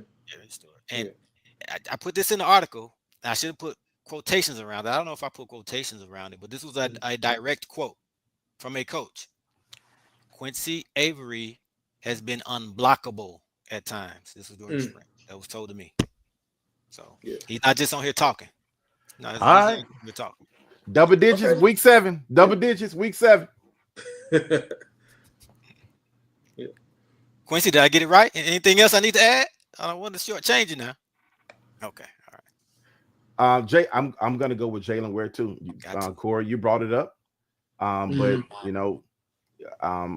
opposite Jeremiah Williams on that interior lineman spot. I'm anxious to see what he does in that role, and if he can command a double team just like Jeremiah can, and will, whoever's going to be that edge is going to have a field day. I don't see why he wouldn't demand a double team. I noticed him when we played ULM. I mean, I had no idea he would end up being on our team. Yeah. All right. Talk about Tymon Wells, man. Guy. First of all, if you know him, you love him. Great personality, man. Yeah. Always laughing, smiling. And we knew that right away when we interviewed him. We brought him on his. You guys remember he signed live, and he had everybody fooled. Didn't know where he was. He even had me. Y'all gotta go back and watch it, man. This man had me so nervous because he had committed to Jackson State, and I talked to him about doing it live, but he had us fooled like it wasn't gonna be Jackson State, and he had the audience fooled. I think man had his family members fooled. And I'm sitting there like, man, I know this dude did not set us up to go live on Tiger Talk, and he's not going to commit to Jackson State, but it was Jackson State. So, man, the guy. I like how he played. What do you have me a little bit? Yeah. Ken was real nervous. I was like, nah, okay, it's Jackson State. It's Jackson State. But he had people in the chat. They would leaving the chat, man, like this dude. Had us thinking he was going to commit to Jackson State. But no, man, just been working hard. I know he didn't reach his potential last year. He didn't, do what he expected to do, and he just kept putting in the work. Didn't complain. He just worked, right? And it's starting to pay off. And put his head down and work. Yeah. Definitely big role. So if you want to talk about a breakout season, this dude right here. Go ahead, Mike. Oh no, I was done. Yeah. I was thinking about somebody. You're talking about Tymon for breakout season. Yeah. Tymon Wells. Yeah. Hold on, I'm still reading the chat. We'll get back to it. All right. Uh-oh. Cool. Where we at? All right, here we go.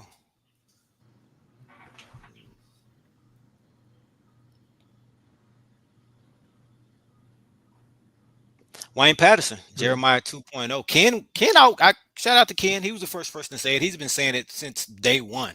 Since maybe even before he hit campus. Since I think the first time we actually interviewed Wayne on this official visit, then we saw him at one of the games. But Ken has been saying, man, this is the next Jeremiah. He reminds me of Jeremiah. He's Jeremiah 2.0. And now everybody is saying it. I'm sure y'all heard Jeremiah say it several times during the SWAC Media Day interviews. When they would ask Jeremiah about other players on the defense, Wayne was like the first person he said, which was that stood out to me of all the players. Wayne, a true freshman, was a guy that constantly was, on the tip of his tongue first. And he said, number 99. And he took the number 99 as well, And people are comparing him to Jeremiah, so that's a big shoes to fill. You know what I'm saying? Day one, Jeremiah, not day one, but for people to be comparing you to Jeremiah, that says a lot. So expecting big things. Oh yeah. John Brown, how big was it to get him back? Yeah. Oh yeah. That's huge. I didn't mention when we talked about defensive lineman, but really good getting him back, and he's definitely going to be a factor in his defensive line rotation. So just looking forward to seeing what he can do. Got granted another year, so I'm pretty sure he's going to take full advantage of that. Yep.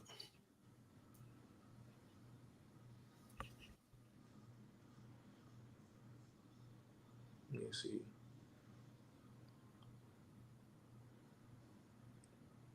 All right. We got here. I've talked about Alex. I know we mentioned Ace, but he's a guy who started for Tennessee State, a top 25 FCS program, and that team was loaded. If you just look at the players who left when Eddie George left and went on to, just look at some of the places that they went to. That lets you know how much talent was there. But he started for that team at center, so that was a huge pickup for us. Yeah. So do we have a do we have a competition at center here? Absolutely. Okay. Absolutely. Yeah, Muda. Mm-hmm. Yep. You got obviously Alex. You got Mr. Villanueva, and we'll see who else. But Ken wanted to go back up to Braxton. We mentioned him in the article. Braxton Barney. Yeah. Yeah. So we're all pulling for him. I know this is Madison Central home, ain't it? Yeah. It's personal for him. For Ken, I know he loves all the guys. Don't get me wrong, but we want to see him. He's been working. But if you just look at the trajectory of some players, it not everybody's gonna. Travis Terrell is that doesn't happen. He's coming as a true freshman, Right.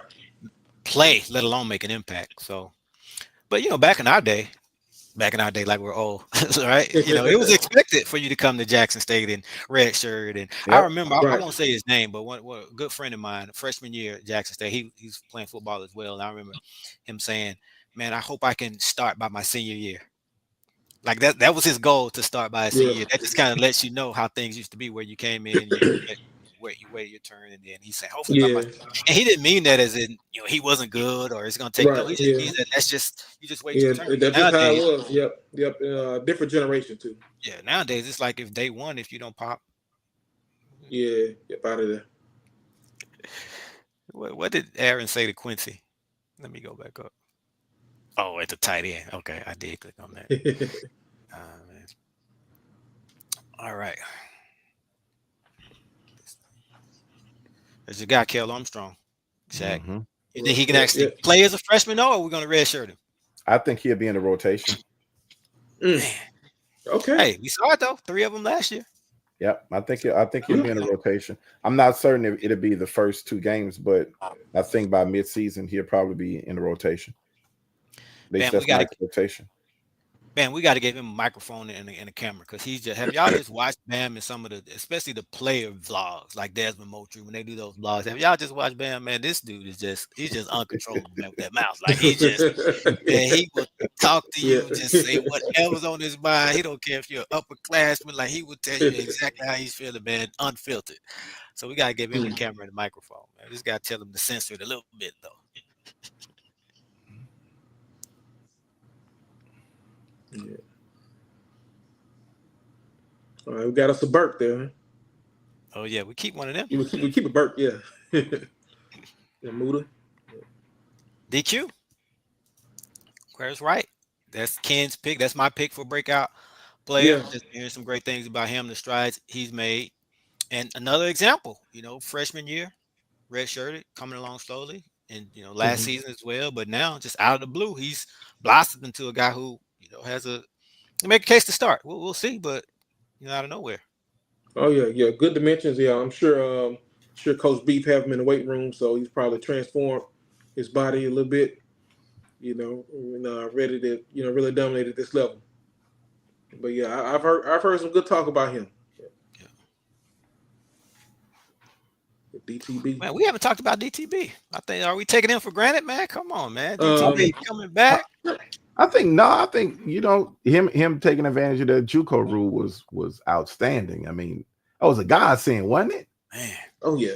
Man, that was a godsend. Yeah. Definitely glad to have him back. Yeah. Quay Davis. Another guy who's going to be very important for us. Jared's name keeps coming up. Let's talk about it. Freshman quarterback. Shaq, you know something about that Charlotte area, where he's from? Yep. I know exactly where he's from. Look, the kid's talented. Not gonna lie, the kid's talented. I'm looking forward to seeing, how he recovers from that injury. I know he said he's fully healed. Haven't had any game action yet, but I'm excited to see how he's going to compete for the rest of this summer, preparing for the first game of the season, and to see how he can lock up. Perhaps maybe get that second rotation position for the quarterback role. Yeah. No, he was here for the spring, wasn't he? He was. Yeah. No. Yeah. No, he was here for the summer. He wasn't here for the spring. He didn't graduate early. Yeah. Okay. Yeah. He got here for the summer.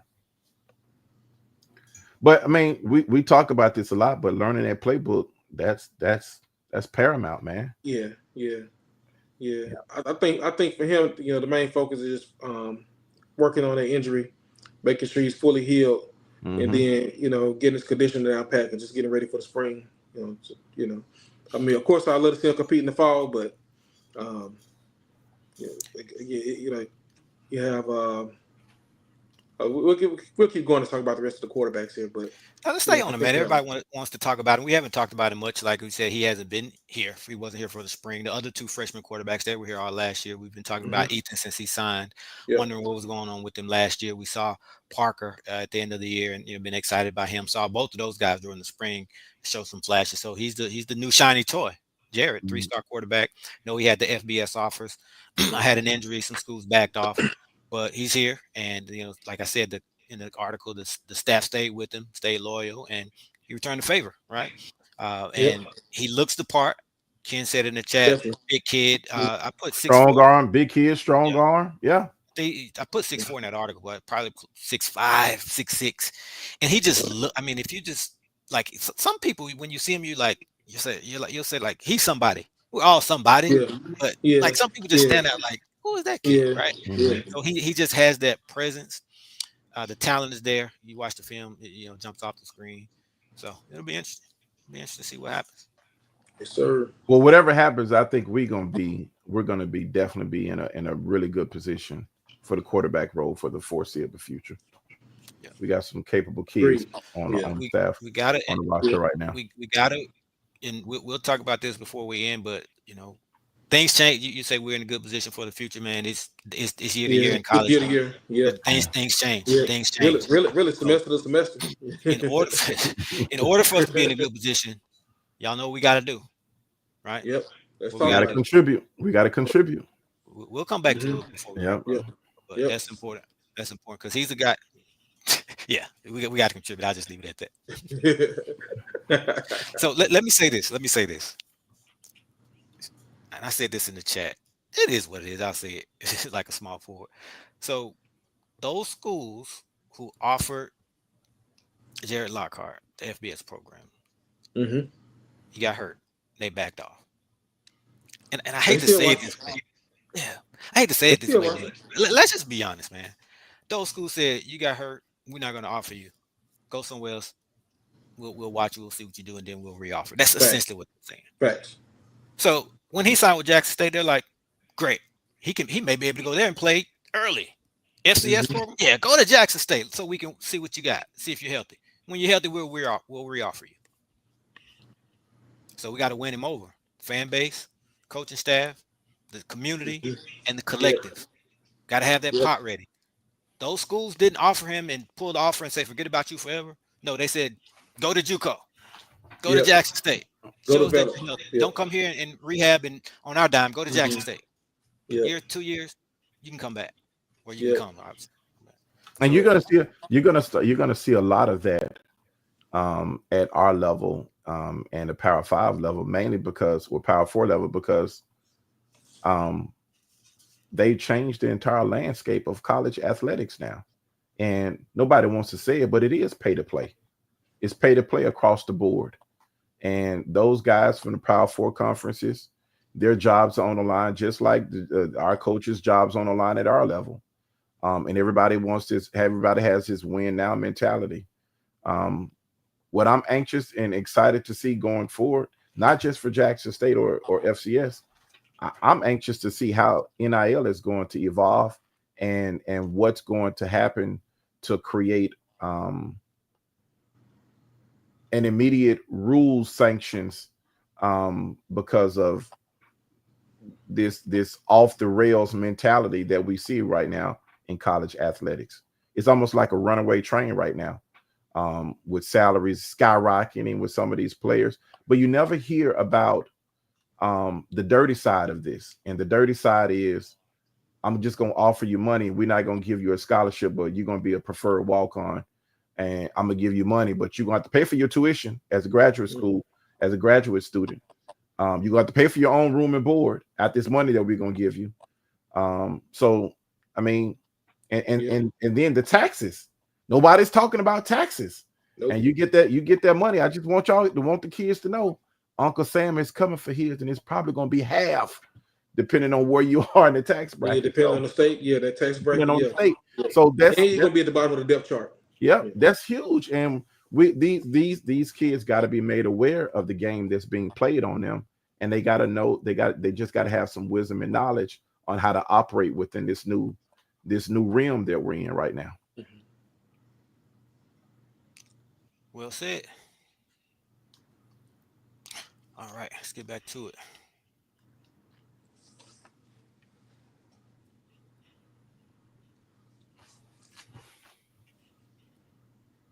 You go back to the top. All right, let me catch up. Yeah, I think we were down at the running back spot. Almost at the quarterbacks. Yep. We're on the quarterback. We were on Lockhart. Yeah. All right. So, okay. Lockhart. Okay, we are. Parker, anything else about Parker? Great interview, though. Ethan. So he's the only one we haven't talked about. So right. Let's talk about it. I'm proud of Ethan. We can say it now. He had us worried there a little bit last season, going through some growing pains. Just high school kid, man. We've all been there, man. Away from home, who knows? But kind of scared us a little bit. Is he gonna, what's gonna happen with him? I'll leave it at that. But man, spring comes around and had a really great spring up before your eyes. He kind of grew up before our eyes, and he said, "I got something to say about this quarterback battle. This at least the number 2 battle, and then going into the future." So proud of you, kid. Proud of you. Yeah, definitely proud, man. Yeah. Excited to see his growth and development overall too, man. Again, he's been in the program for 2 years now. A little bit comfortable. I expect him to kind of compete strongly for the rest of this semester coming up for fall. Man, he's not afraid to sling it. If y'all have watched him, man, he might have to reel him in a little bit, man. I heard he's very confident in his arm, man. Yeah. A little too confident. Looking at this roster, next up is Travis Terrell. Corey, what's your expectation for him this year? It's funny that you ask that, because is he a full-time running back? Especially when you have so many running backs. And then as a returner, our team's going to kick to him. So where is he going to really make his mark? I know that's a crazy question, because he's one of the most talented football players in the country. But where is he going to make his mark? Is he an every down back? He's a small, you get him out in the slot. And again, do they kick to him? So where is he going to score his points next season? Go ahead. Go first for me, special teams, punt returns, and kick returns. They got to kick it to him, though. This is what I'm saying. They have to kick it to him. They're going to take that penalty. You're going to take that penalty. I think I think he may get a couple of kicks. I do. The second area where I think he's going to show up big is on some maybe first down, second down screens out the backfield. In the third place, I see him making an impact is on as a change of pace back on third downs, especially going into the second and third quarter when defenses are a little bit tired and they start arm tackling. I think he's a breakaway. He's a breakaway cannon. He's a breakaway player that you're gonna have to account for at all times. But I love him as a change of pace back coming in. I wouldn't put the hits on him as an all-purpose back. I wouldn't let him, I wouldn't let him run through that A gap and B gap continually all game long and get beat up. Yeah, and they did that a lot last year. Probably more than some fans like. And but I hate to use the term gadget player, but like Shaq said, on some screens, you probably see him on some screens. Some I could see him, line him up in the slot. It's a lot of ways that you can be creative with him. You can line him up in the backfield, then motion him out to the slot. It's just a lot of different ways that he can open up this offense for you. But you're going to see him. I think I'm going to go ahead and say it. He's going to have 1,000 total yards. Okay, total. Yeah. From scrimmage as well as return. He's going to have 1,000. I agree with that. I mean, he almost did he have that last year? He was close. No, I think he was close. He was close. Yep. Yeah. So he should definitely have that. Yeah. All right. Kenan Christian. Ready to see him. Home run hitter. I think that's a home run hitter right there. Freshman at USC. After goes to San Diego State. And now he's here at Jackson State. But speed. Again, we're gonna need it. We're gonna with all the weapons that Morgan has to his disposal. We're gonna need him to be a speed back, to kind of open the offense up a little bit. So again, I talked about this earlier. I'm interested in seeing how he stacks up in the running back room, and how he's going to play against hopefully Hampton. I'm excited to see him against Hampton if he gets the nod. And again, I wouldn't put him. I would use him similar to how I would use Travis Terrell, but I would put a little bit more mileage on him than I would with Travis. Man, Davenport. I said that, and I wasn't even reading what you were saying. Yep. I was saying, man, Davenport. Yep. Just seeing him firsthand. I'm real big on the eye test. Yep. I keep saying I'm not a football guy. Look, I admit it. I'm not a football guy. I know I test though. That dude, that's a big dude, man. And then his ability to catch out of the backfield. Love it. Look, I was waiting on. Yeah. Call him nephew. This is the person that you want to punish the interior linemen and punish the linebackers. See, we're the only school with a podcast who can have your, I know it's not SID anymore, but your SID in the chat, giving you live stats. Correcting you, oh, okay. I on a Sunday night. I severely stand corrected. Okay. All right. Mike, you were talking about rushing yards. Mm-hmm. Yeah, but yeah, he I'm talking about total yards. I mean, from rushing yards, receiving, just returns. Yeah, and, he easily eclipsed that 1,000-yard mark when you include rushing and special teams yard. Okay. We have too many running backs to have an every down back. Like every down means every down, and you only come out when a change of pace or you need a breather. No, we have enough where we can rotate them in. I mean, Irv technically was an every down back, but I don't know. This season we just so much deeper, especially if everybody's healthy. We were deep at running back last year, but the health. Irv wasn't healthy at first. Then JD finally got healthy, and then he wasn't healthy, and Ahmad missed most of the season. So the health wasn't. If we can stay healthy, man, it's gonna be a sight to see. Yeah, if we stay healthy, it's gonna be tough to have an every down back. Nate Blunt. Yeah. How you can have an every down back? Oh man, Nate. Yeah, Nate and Davenport, those are your short yardage backs there. Goal line stances, fourth and 1. Yeah, those are the guys you're going to go to right there. All right, Dez, man, I want to shout out to Dez, man, just a true blue tiger, man. Dez has been here.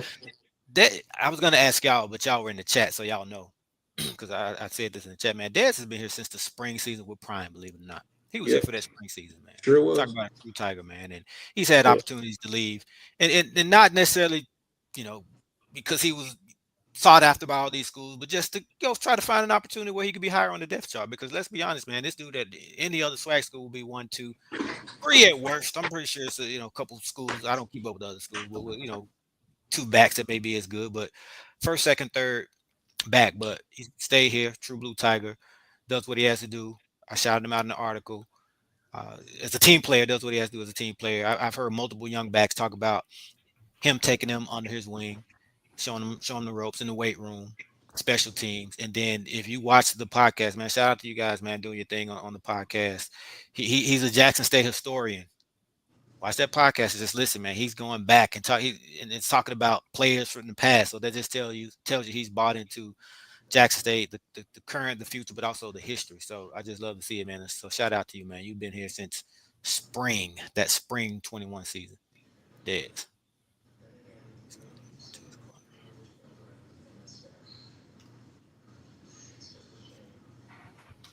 All right, we got here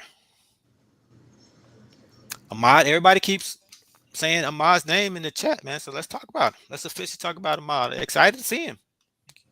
Started last year, game 1 against ULM. Obviously, Irv wasn't available, but he started.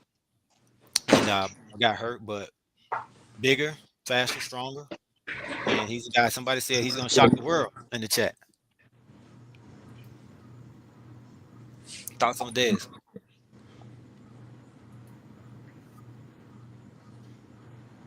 Moultrie? Not Dez, I'm sorry. Ahmad.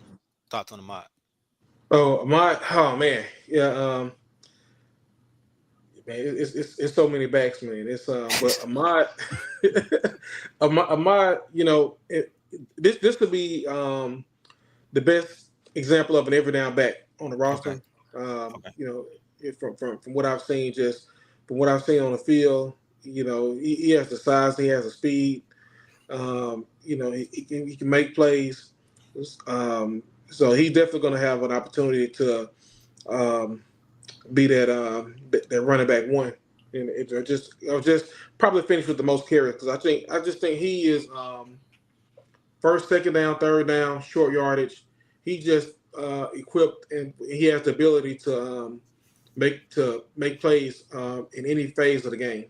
So I think he's the real every down back that you're talking about. Not saying he's the most talented. You know, maybe he is. We'll see. You know, it's just so many. It's a crowded running back room. But as far as the every down back, that's really the guy to me. Yeah, and I hated to see him go down with that injury last season. I thought he was developing into an incredible back. He looked good. That shake and bake, that option that he had against Southern was a thing of beauty when he took that thing to the house. But I think he got injured that game too, right? He got injured. The Southern game? I can't remember what game it was. I'm sure they'll know in the chat. Yeah, I think it was that Southern game he got injured, but I hated to see him go down with that injury. But I'm definitely excited to see how he comes back from that injury this season. Yeah.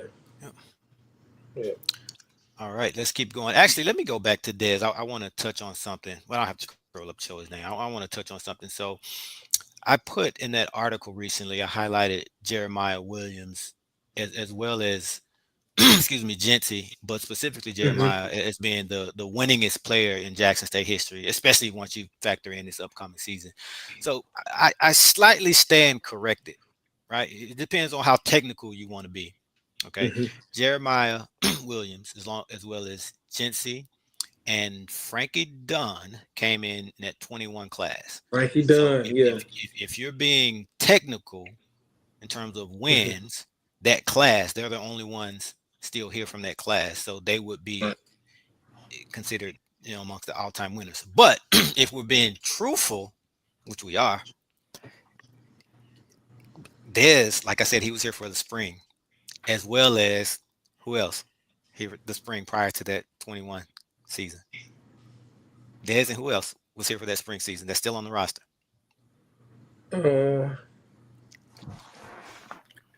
Still on the season. Desmond Moultrie.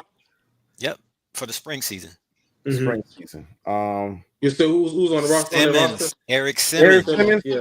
So if we are being technical, it depends on how you want to define it. But as far as being a part of the most wins in Jackson State history, that would be Eric Simmons, and Desmond Moultrie, right? Because they were here prior to that.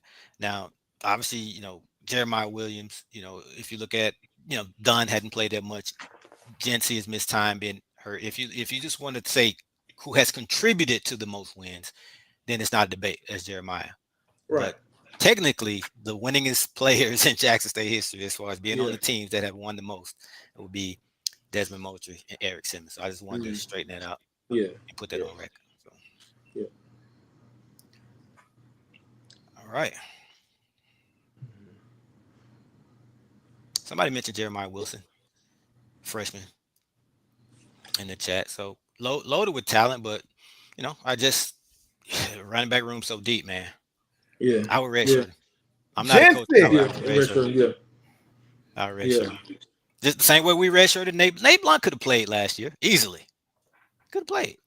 But Kobe Barker could have played last year. Yeah. Corey, yes, your boy Jency Riley. That's my guy, man. Jency, hold on. Is Jency watching? Are you watching? Comment in the chats. Dude, man, why does it take you so long to respond to a text? I texted this dude. Man, hold on. Let me look at it. Y'all keep talking. I'm calling you out, Jency. Yeah, he does it every time. You know, Jency not far away. Yeah. I'm gonna give y'all the time. I texted him Friday at 2:43, and this man hit me back Saturday at 2:43 p.m. He hit me back Saturday last night at 10:45. I just saw it. Come on, dude. You holding your phone all day. Had to call him out. Yeah, it's my guy. Man, I can mess with him because that's my guy. Busy man. Yeah. Looking forward to see how he bounces back this year, man. Hated the injury for him. Yeah. Go ahead, Mike. Oh no, I hated the injury for him, and So it's good to see. Well, I'm excited to see how this tight end room looks with him available there. We had other guys step in, and we're going to mention in a minute here that filled in quite wonderfully for him in his absence. But with him back in the tight end room and healthy, man, it just makes this offense even more dangerous because we talked about running backs and wide receivers. We didn't even mention the tight ends, and so gonna be interesting to see how he functioned this year. And one thing I like about Jacobin, he's not afraid to use his tight ends, and we drew up a few plays for the tight ends this year, last season, and so really excited to see what we can do in 2025. Trayvon Evans, freshman running back from Lakeland. Is Coach Gallen recruit over in that Lakeland, Florida area. Yeah, Lakeland area. Yeah. Lakeland, they have some dogs out there, man. There's always some good players coming out that Polk County area. All right. Yeah. Man, I was happy to see Marvin get rewarded on that all swag list. Man, he's the type of player that they'll overlook. Let's be honest. Yeah, I really thought they would overlook him. Yeah. But speaking of Lakeland, Florida. Yeah, speaking of Lakeland, right. Mm-hmm. So we gotta talk about Shamar. We gotta give him some time first. Let's just go back to that interview. I know you guys saw it, man.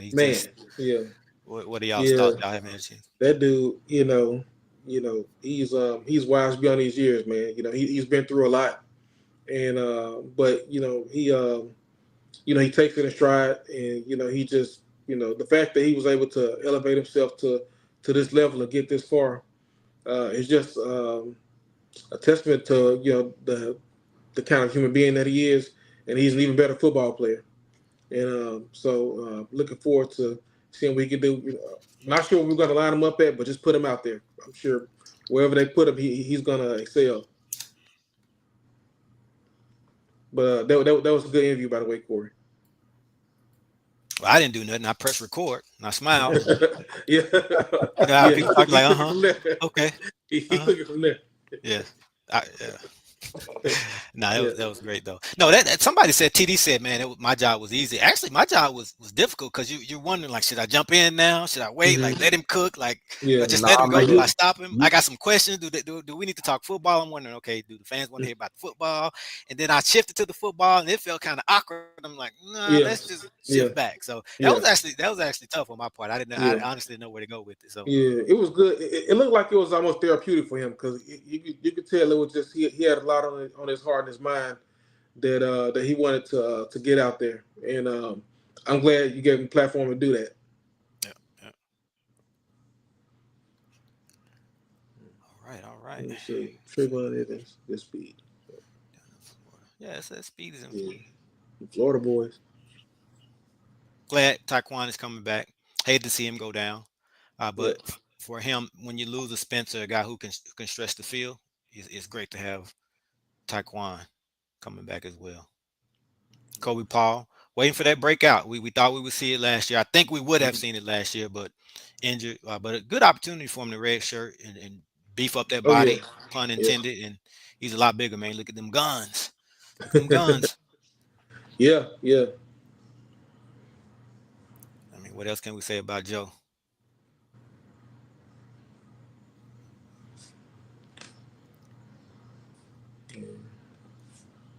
All right, so you guys have to take a close look at the roster. Have y'all looked at the roster? Oh yeah, y'all looked at the roster. Mm-hmm. No, I mean the fans. I bet they didn't know about this. I bet they didn't know about this. I got a Southern Miss transfer. That wasn't announced.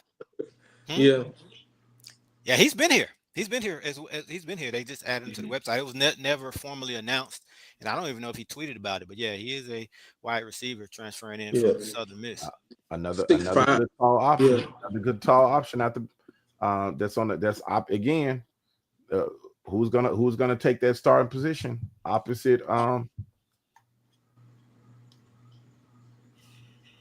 These dudes in the chat wilding out. Play for Bay. I take that back, Avis. I'm not bringing you on the show for a Dixon Hall. We can pre-record it so I can edit it, but I'm not putting you on here live. There's no chance. No way. Yeah. We can record it though. Yeah. All right. Anything on the staff? Thing you guys want to talk about? Man, how about Coach Jones, man? Javancy, man, that dude is, man. It's like he can suit up and go out there and play himself, and then give you about 15 tackles. Man, yeah. I mean, but he's young, so yeah. He is. You know, you can see that the team, they feed off of his energy, and it's great to have a coach like that. Hold on, I got to. Yeah, Trav, but. No, you're right, but you got to help us out, man, because we sometimes we know this stuff and we can't talk about it publicly, and we see people in the chat commenting and we can't say it. Yeah, man. So come on, Travis, y'all got to put this stuff out, especially once they're on campus. Yeah, because I see people crashing out in those GSU Facebook groups. I just want to say, chill, man. This is all good. We got this. Yeah, so Coach is a junior. Yeah. He came in. That second year of prime, red-shirted. Now, Coach Vince, was he the passing game coordinator last season? Passing game coordinator. That's a good question. I know Coach Manny was the run game coordinator, so was Vince the passing game coordinator? Yeah. Travis and Ken. We got Travis and Ken in the chat. They'll let us know. Yeah. We'll get an answer here. Yep. And about we got the JSU Chat GPT up in here. Shout out to Coach Mario. Got a promotion. Still handling the cornerbacks, but also director of player personnel. He's definitely a great recruiter. So good job getting that promotion. Coach Manny, co-offense coordinator. Promoted up. New linebackers coach Justin Sanders. He's been on Tiger Talk, so go check that out. Yeah, that was a good one. Good interview. Yep. Because I think he's from the Jackson area, isn't he? Pearl. Pearl, yeah. See what Avis said. Hold on, man. I gotta see what Avis said. All right, Avis, come on now.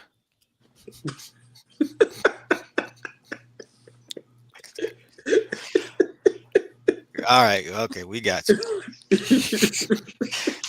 This ain't TSPN, man. You gotta be old school, know what I'm talking about. Oh yeah. Oh man. They can see it, man. All right. Okay. So you got some young up and comers on the staff. Happy to see you. Stay with the move to that coaching room. Shout out to the ladies, man. They don't get a lot. I'm sorry, Mike. Go ahead. No, I was gonna say, can we bring it says out to the coin toss? Oh yeah. Good point. Hey Travis, do me a favor. I need for us to have Javancy to do the intro before the guys come on the field. I need it loud in the speakers. I need everybody to say, I need Javancy to say, "Welcome to Jackson, Mississippi. We get shiesty in Jackson, Mississippi." I need to be played in the stadium as soon as the guys come over. Yeah, okay. There wasn't a passing game coordinator by title last year. Okay. Yeah, by title. There we go. By title, gotcha. All right, shout out to the ladies. They don't get a lot of shine, but Kai, man, she does a tremendous job, man. I've seen her. I don't want to put her business out there, but she gets it done, man. She gets it done. I'll just leave it at that, man. They respect her over there in that room when she speaks. Coaches on down to players, they listen. Shout out to Dom. Dom has been here as well, man, going back to the prime days. So, man. Oh, yeah. I got Mark Kanger, Kayla Lloyd. I think got to change that last name on the website. She just got married. Congratulations. Sorry, Travis. Not calling you out. I'm just saying. Yeah. Austin, man, he needs no introduction. Do a whole show on him, man. But I'm glad that going back to where we started, I'm glad that PV came with this content so Austin can get on board though, because he's been slacking, man. He hasn't been giving us no videos, man. What are you doing over there, Austin? PV had to come in and show you how to do videos. Yeah. PV applying that pressure. Yeah, applying that pressure, man. Yeah. Coach Beef, man, the best in the business. Ariana Thornton doing a great job, and Jordan Williams. All right, anything on any of those before we close it out? You know, with Coach Beef, I didn't realize how young he was, man. Yeah, man. Fun fact: he played at Wyoming with Jimmy Smith's son Trey. Oh wow, really? Trey was running back. Beach was fullback. Good stuff. That is some good stuff. All right. Yeah. It takes a lot behind the scenes to make this football program, what it is. So I'm glad to see these, individuals on the website here. Yeah. Because they do a lot of work, a lot of great work. Hey, let's talk about this, man. Let's take a couple minutes before we close out on this red. You see my hat. You see what I'm rocking. We wear the red. We have a red out, though. The WC Gordon Classic. It is a red out. So, yes, we will be wearing red. Now, that's the fans. As far as the team, you got to get Dom or somebody else to answer that. I don't know. I hope so. Get somebody else to answer that. I hope so. It shouldn't be hard for us to acknowledge the WC Gordon days. Look. No, don't leave, Trap. No, I'm not gonna I'll call you. I won't do it on live. I got some questions for you, though, sir. Hold on. Let me do it. Because I don't go on KC. I'm glad I don't. Look, Travis said my name. He said my name Ben and I ain't in it. Hold on. I got a question. It's not for you, Travis, but can you direct this question to the right person? Hold on. First of all, hashtag love the boom. Let me say that. I love their color, but you see this right here? Y'all see that arrow? That boom blue? Yeah. Yeah, come on. Like, can we get this? Athletics, especially football, can we just get some red? What's so hard about that? Like, can somebody direct me to the right person to talk about? Because nobody wants to take responsibility for it. I just want to have a conversation with you about why this is baby blue, powder blue, whatever you call it, instead of red. Because we couldn't put red. No, powder blue, that's that other school. Yeah. Hey, Corey, could we put red on the boom? They're gonna tell you they already put the red in and look at I and the I love. That's not an accent. That's a dash. But we couldn't go to the boom website and put. You want your red? You got it. You got it. We couldn't put red on their website. So why is it all over the athletics and the graphics and the like? I'm just asking the question. I'm not complaining. I still need my media credentials, Travis. I love you. So I'm not complaining. I'm just asking. These are the questions that were sent to me to ask. So yeah, people want to know. Yeah, people want to know. We'll show the people. Yes, sir. That's all I got. Yes, sir. Yeah. All right, cool, fellas, man. Hey, before we go, we got to do it. We talked about it earlier, man. But man, hold on. Let me read. Phone is on do not disturb. I got to read. I'm sorry. I'm sorry. See, I haven't spoken on the red. This is my one and only time to do it. So I just had to put in my 2 cents, but I'm going to represent that red. All right. Google or YouTube, go to YouTube, type in the origin of the red, Tiger Talk. Yeah, the whole history. I did a little documentary, if you will, with the people who were there when the red was brought into existence, who were right there with Coach W.C. Gordon, his son, and former players, and SID at the time, and just everybody who was involved. Dr. Lackey, everybody who knows the story of why why we wear red, how it came about, and just that entire history. So I encourage everybody, if you haven't seen it, to check that out. That's just a piece of history. All right, so before we go, man, I just want to shout out Ken Clark, KC, and we did it earlier, but just kind of end on this note, give them their flowers. The KC 1400 Collective, just what they're doing. I want to start with the quick video, so we'll share that, and then we'll go from there. I don't typically hear coaches praise other teams in the conference. That's number one. You don't typically hear that. But the question was set up to where you kind of had to praise a team. And the question was, if you can't pick yourself, who would you pick to win the SWAC? And the answer that stuck with me was, you got to go with Jackson State. They got everything. They got NIL, facilities, and fan support. They really should be picked to win it every year. That means this year, next year, the year after that, the year after that. This isn't just about 25 and a roster that they've constructed. It's not. It's about who they are as a culture, and he named all of the reasons. He didn't even name roster. He didn't even name coach. He said they got NIL, facilities, and fan support. Now, this is clearly the NIL era. This is what it's all about. And I know Mickey Joseph hates that because he's talking about how sports are ran with the bank account these days. And this is bigger than SWAC, bigger than HBCUs, bigger than football. This is college athletics. It is the NIL era where, quite frankly, Joseph is not wrong. If you got the deepest pockets, you will have the deepest roster, period. That's what it feels like. If Jackson State has a strong NIL base, that's not something that all of their peers can say. All of their peers cannot sit here and say, yeah, we have a strong NIL base. We know what we're doing. Jackson State got it, leg up. In an era like this, that's the most important thing almost. I feel like it's really impressive the fact that TCU were able to bring back so many of their weapons and important pieces. Definitely, that's a great point. Talk about Jeremiah Williams, and the landscape of the transfer portal. We're blessed to get him back, and that's a legacy guy. I talk to him about that all the time. Here's a guy that started at Jackson State and going to finish his career at Jackson State. Jonas Fortillion is going to come back, the receiver. So we're excited about all those guys. I remember during the season, there was some talk like, I know some guys are gone. Yeah. It's surprising some of them guys stood up. Yeah. What did you do to make them stay? Well, the first thing first, we got to, let me say, I'm going to be honest with you, we got a great collective over there with KC 1400. They do a good job with us over there, helping these young men out and everything. You talked about retention a little bit earlier. How much harder is it for you guys to retain players now that you won the championship? It's very difficult. It's very difficult. But that's why I said, once we left Atlanta and getting back to Jackson, we hit the ground on rolling and trying to keep those guys here. We all know, you talk about some FBS level power forward type deals. They play with a different banking account up there. It's just what it is in college football now. And they're coming down here and trying to get our best players at times, So we have to do a good job of not only just taking care of our players, but building a relationship with our players for away from football. That's why I talk to these guys all the time, because it's a lot of stuff that's going on in these young men's life that they just need some guidance on. And when they see that you genuinely care, sometimes that'll get you over the hump. But nowadays, it's just the dollar amount. These kids want to get paid. They're chasing checks right now.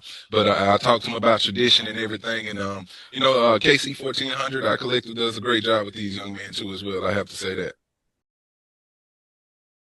And you're bringing back TC Taylor, who has one of the best recruiting classes each and every single year in the FCS. And that's due, one, not only because he's a great coach, but that's due in a large part because they have such a great collective that allows them to, even when they lose players to the NFL, like a Robert McDaniel, or to the transfer portal, to Power 5, Power 4, whoever, their collective, along with the reputation and the facilities and the jerseys and the Under Armour deal, all of these things that work in their favor, and the fact that they can seat 40, 50, 60,000 at a football game in the fall, all work in their favor to restock the cupboard, to go out and get a freshman like Travis Terrell, and then retain said freshman like Travis Terrell, to go out and get a Nate Rembrandt, and then to retain a Nate Rembrandt after FBS schools programs try to come get them.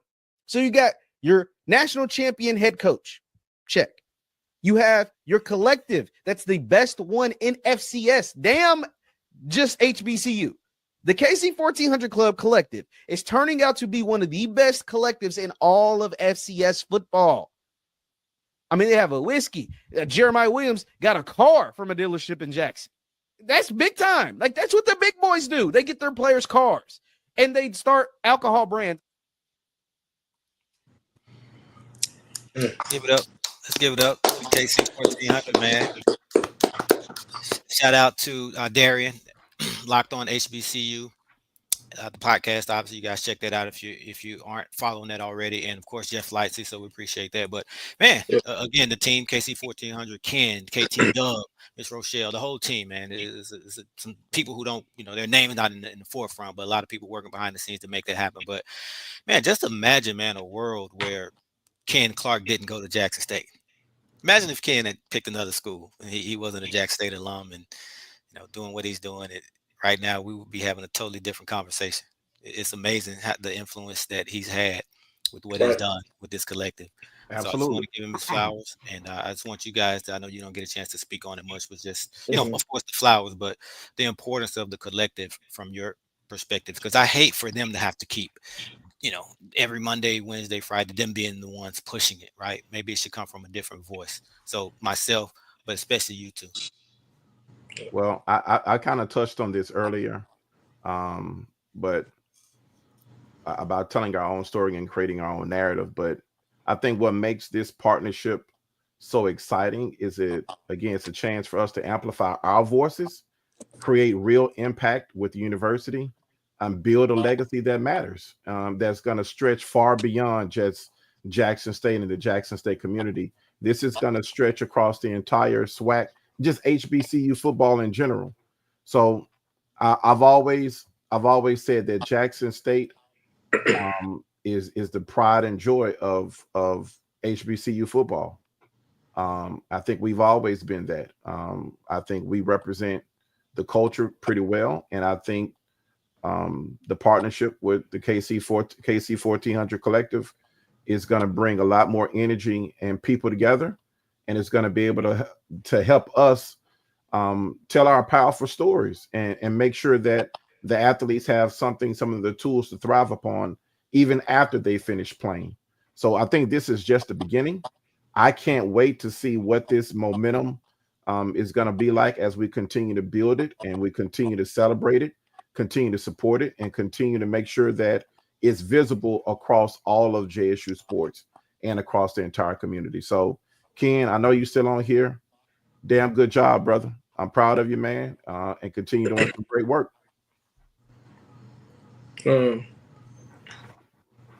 I looked at I think we shared something in a Tiger Talk group chat today about the top recruiting classes in the state, and they had schools there that weren't JSU, and because they were looking at some antiquated recruiting website and making their decisions based off of that.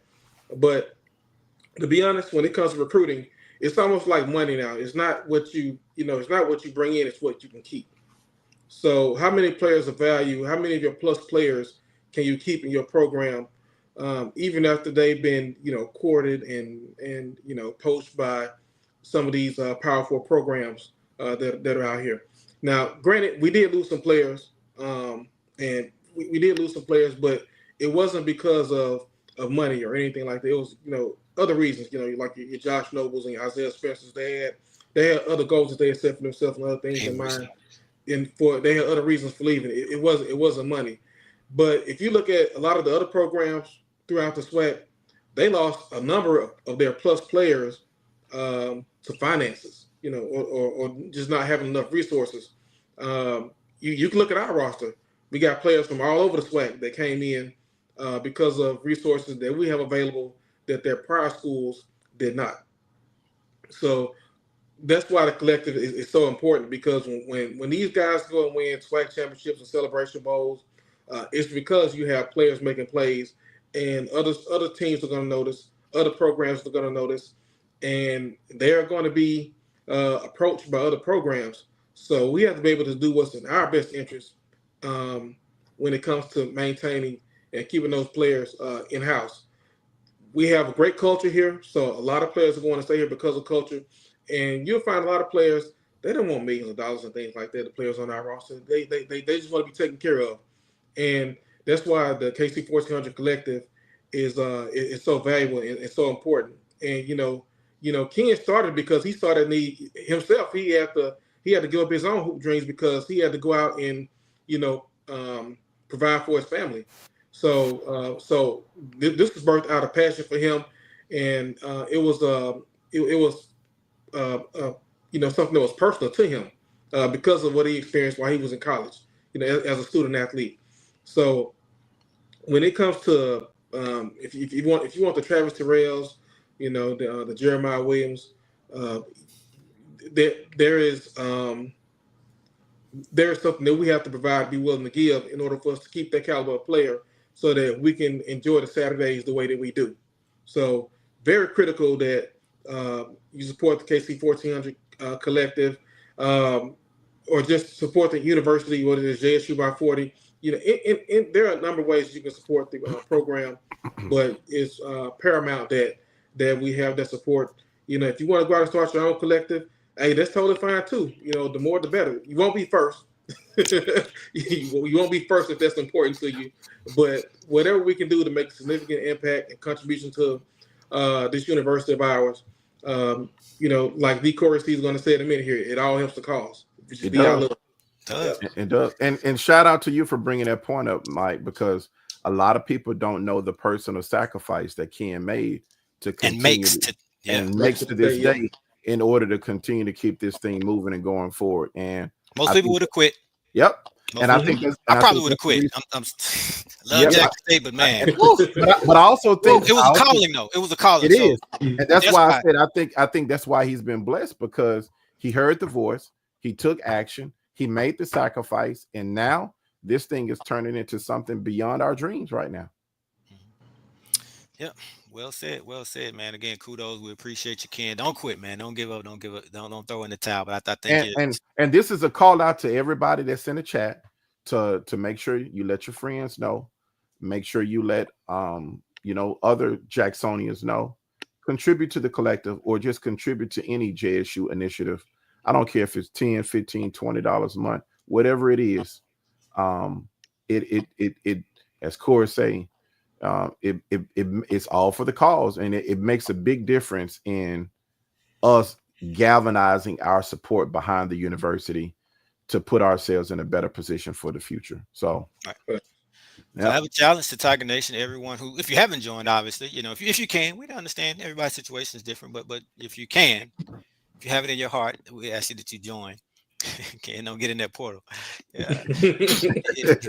Find it in your heart to join, or in your bank account, your wallet to join. Do so. But for the 500 of you who have joined, we need it to be at 1,000 for the 2026 season to retain everybody who will be, need to be retained, and to bring in the next wave of talent. It's going to have to double.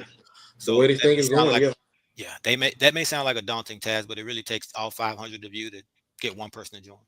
Get one person. That's it. We all know. If you went to Jackson State, how many people do you know who went to Jackson State?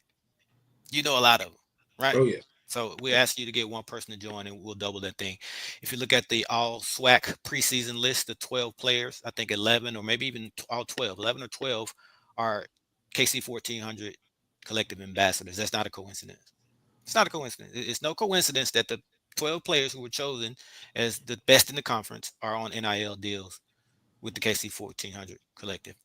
And I'll tell you something. I interviewed someone. I'm not going to say a name, but it'll come out on the interview, but we'll save that. But I interviewed a person, a prominent player, prominent name on the Jackson State roster, who is not on the NIL deal, and should be. And I say should be. That's not calling out Ken. The money has to be there for this person to be there. So it's not that they haven't put him on the deal, but it takes people who are signed up for the pot to be large enough. So unfortunately, he was on the he was on the outside looking in terms of being on the NIL. So was speaking to him about coming on Tiger Talk, and this kid told me, he said, I can, but I'm at work right now. Can I do it later? Can I do it tomorrow? And man, it almost broke my heart. I mean, not that he's at work. I mean, you want people to work, and but for a player that prominent in this day and age to have to go to a job, that broke my heart, man. That broke my heart. Broke my heart. He's a kid who, without giving it away, he will be pursued, right? He'll be pursued by other schools.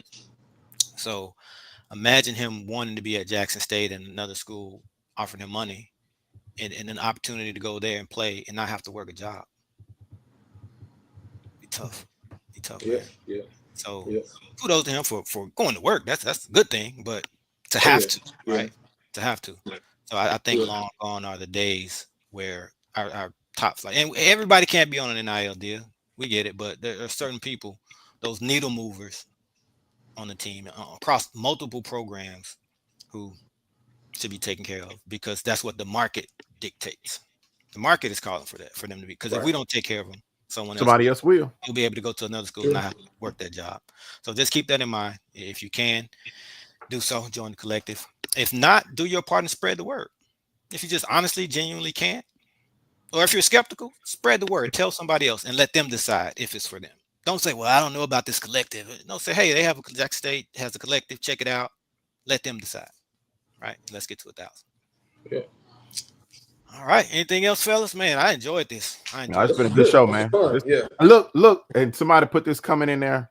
We may need to talk behind the scenes about trying to get together every Sunday. So, Mike, I'm all for it if you're for it. I want to make sure that we got the bandwidth, but I've enjoyed this. This is a good time. Corey, as always, it's good to see you, brother. You and Mike. Yeah, always, man. Always. Don't commit to something you can't hold up on there. Okay, maybe not every Sunday, maybe every other Sunday. You know what they say about commitment? It's doing the thing. Yeah. If we can get one of those honest dome arguments out of y'all. Oh man, Look, I tried that. I think my boss told me don't overpromise and underdeliver. Don't overpromise and underdeliver. Yep. All right, fellas. Anything else in the chat before we go? We're about to call it a night. What's up, Travis? Come on now. The eyes, that can mean anything. Got some news. What you got, Travis? Don't leave us on that note, man. I won't be able to sleep. I'm gonna call you after this if you don't tell me what those eyes mean. You're gonna get a call. All right, no, we appreciate it, fans. I was hearing some static. If you guys want us to do this more often, man, we can. We'll do it as often as we can. So we appreciate you guys joining us on the Sunday night hangout. Tiger Talk TV. D. Corey C. Got Mike B. We got Shaq. Until next time, we're out of here. All right, gentlemen.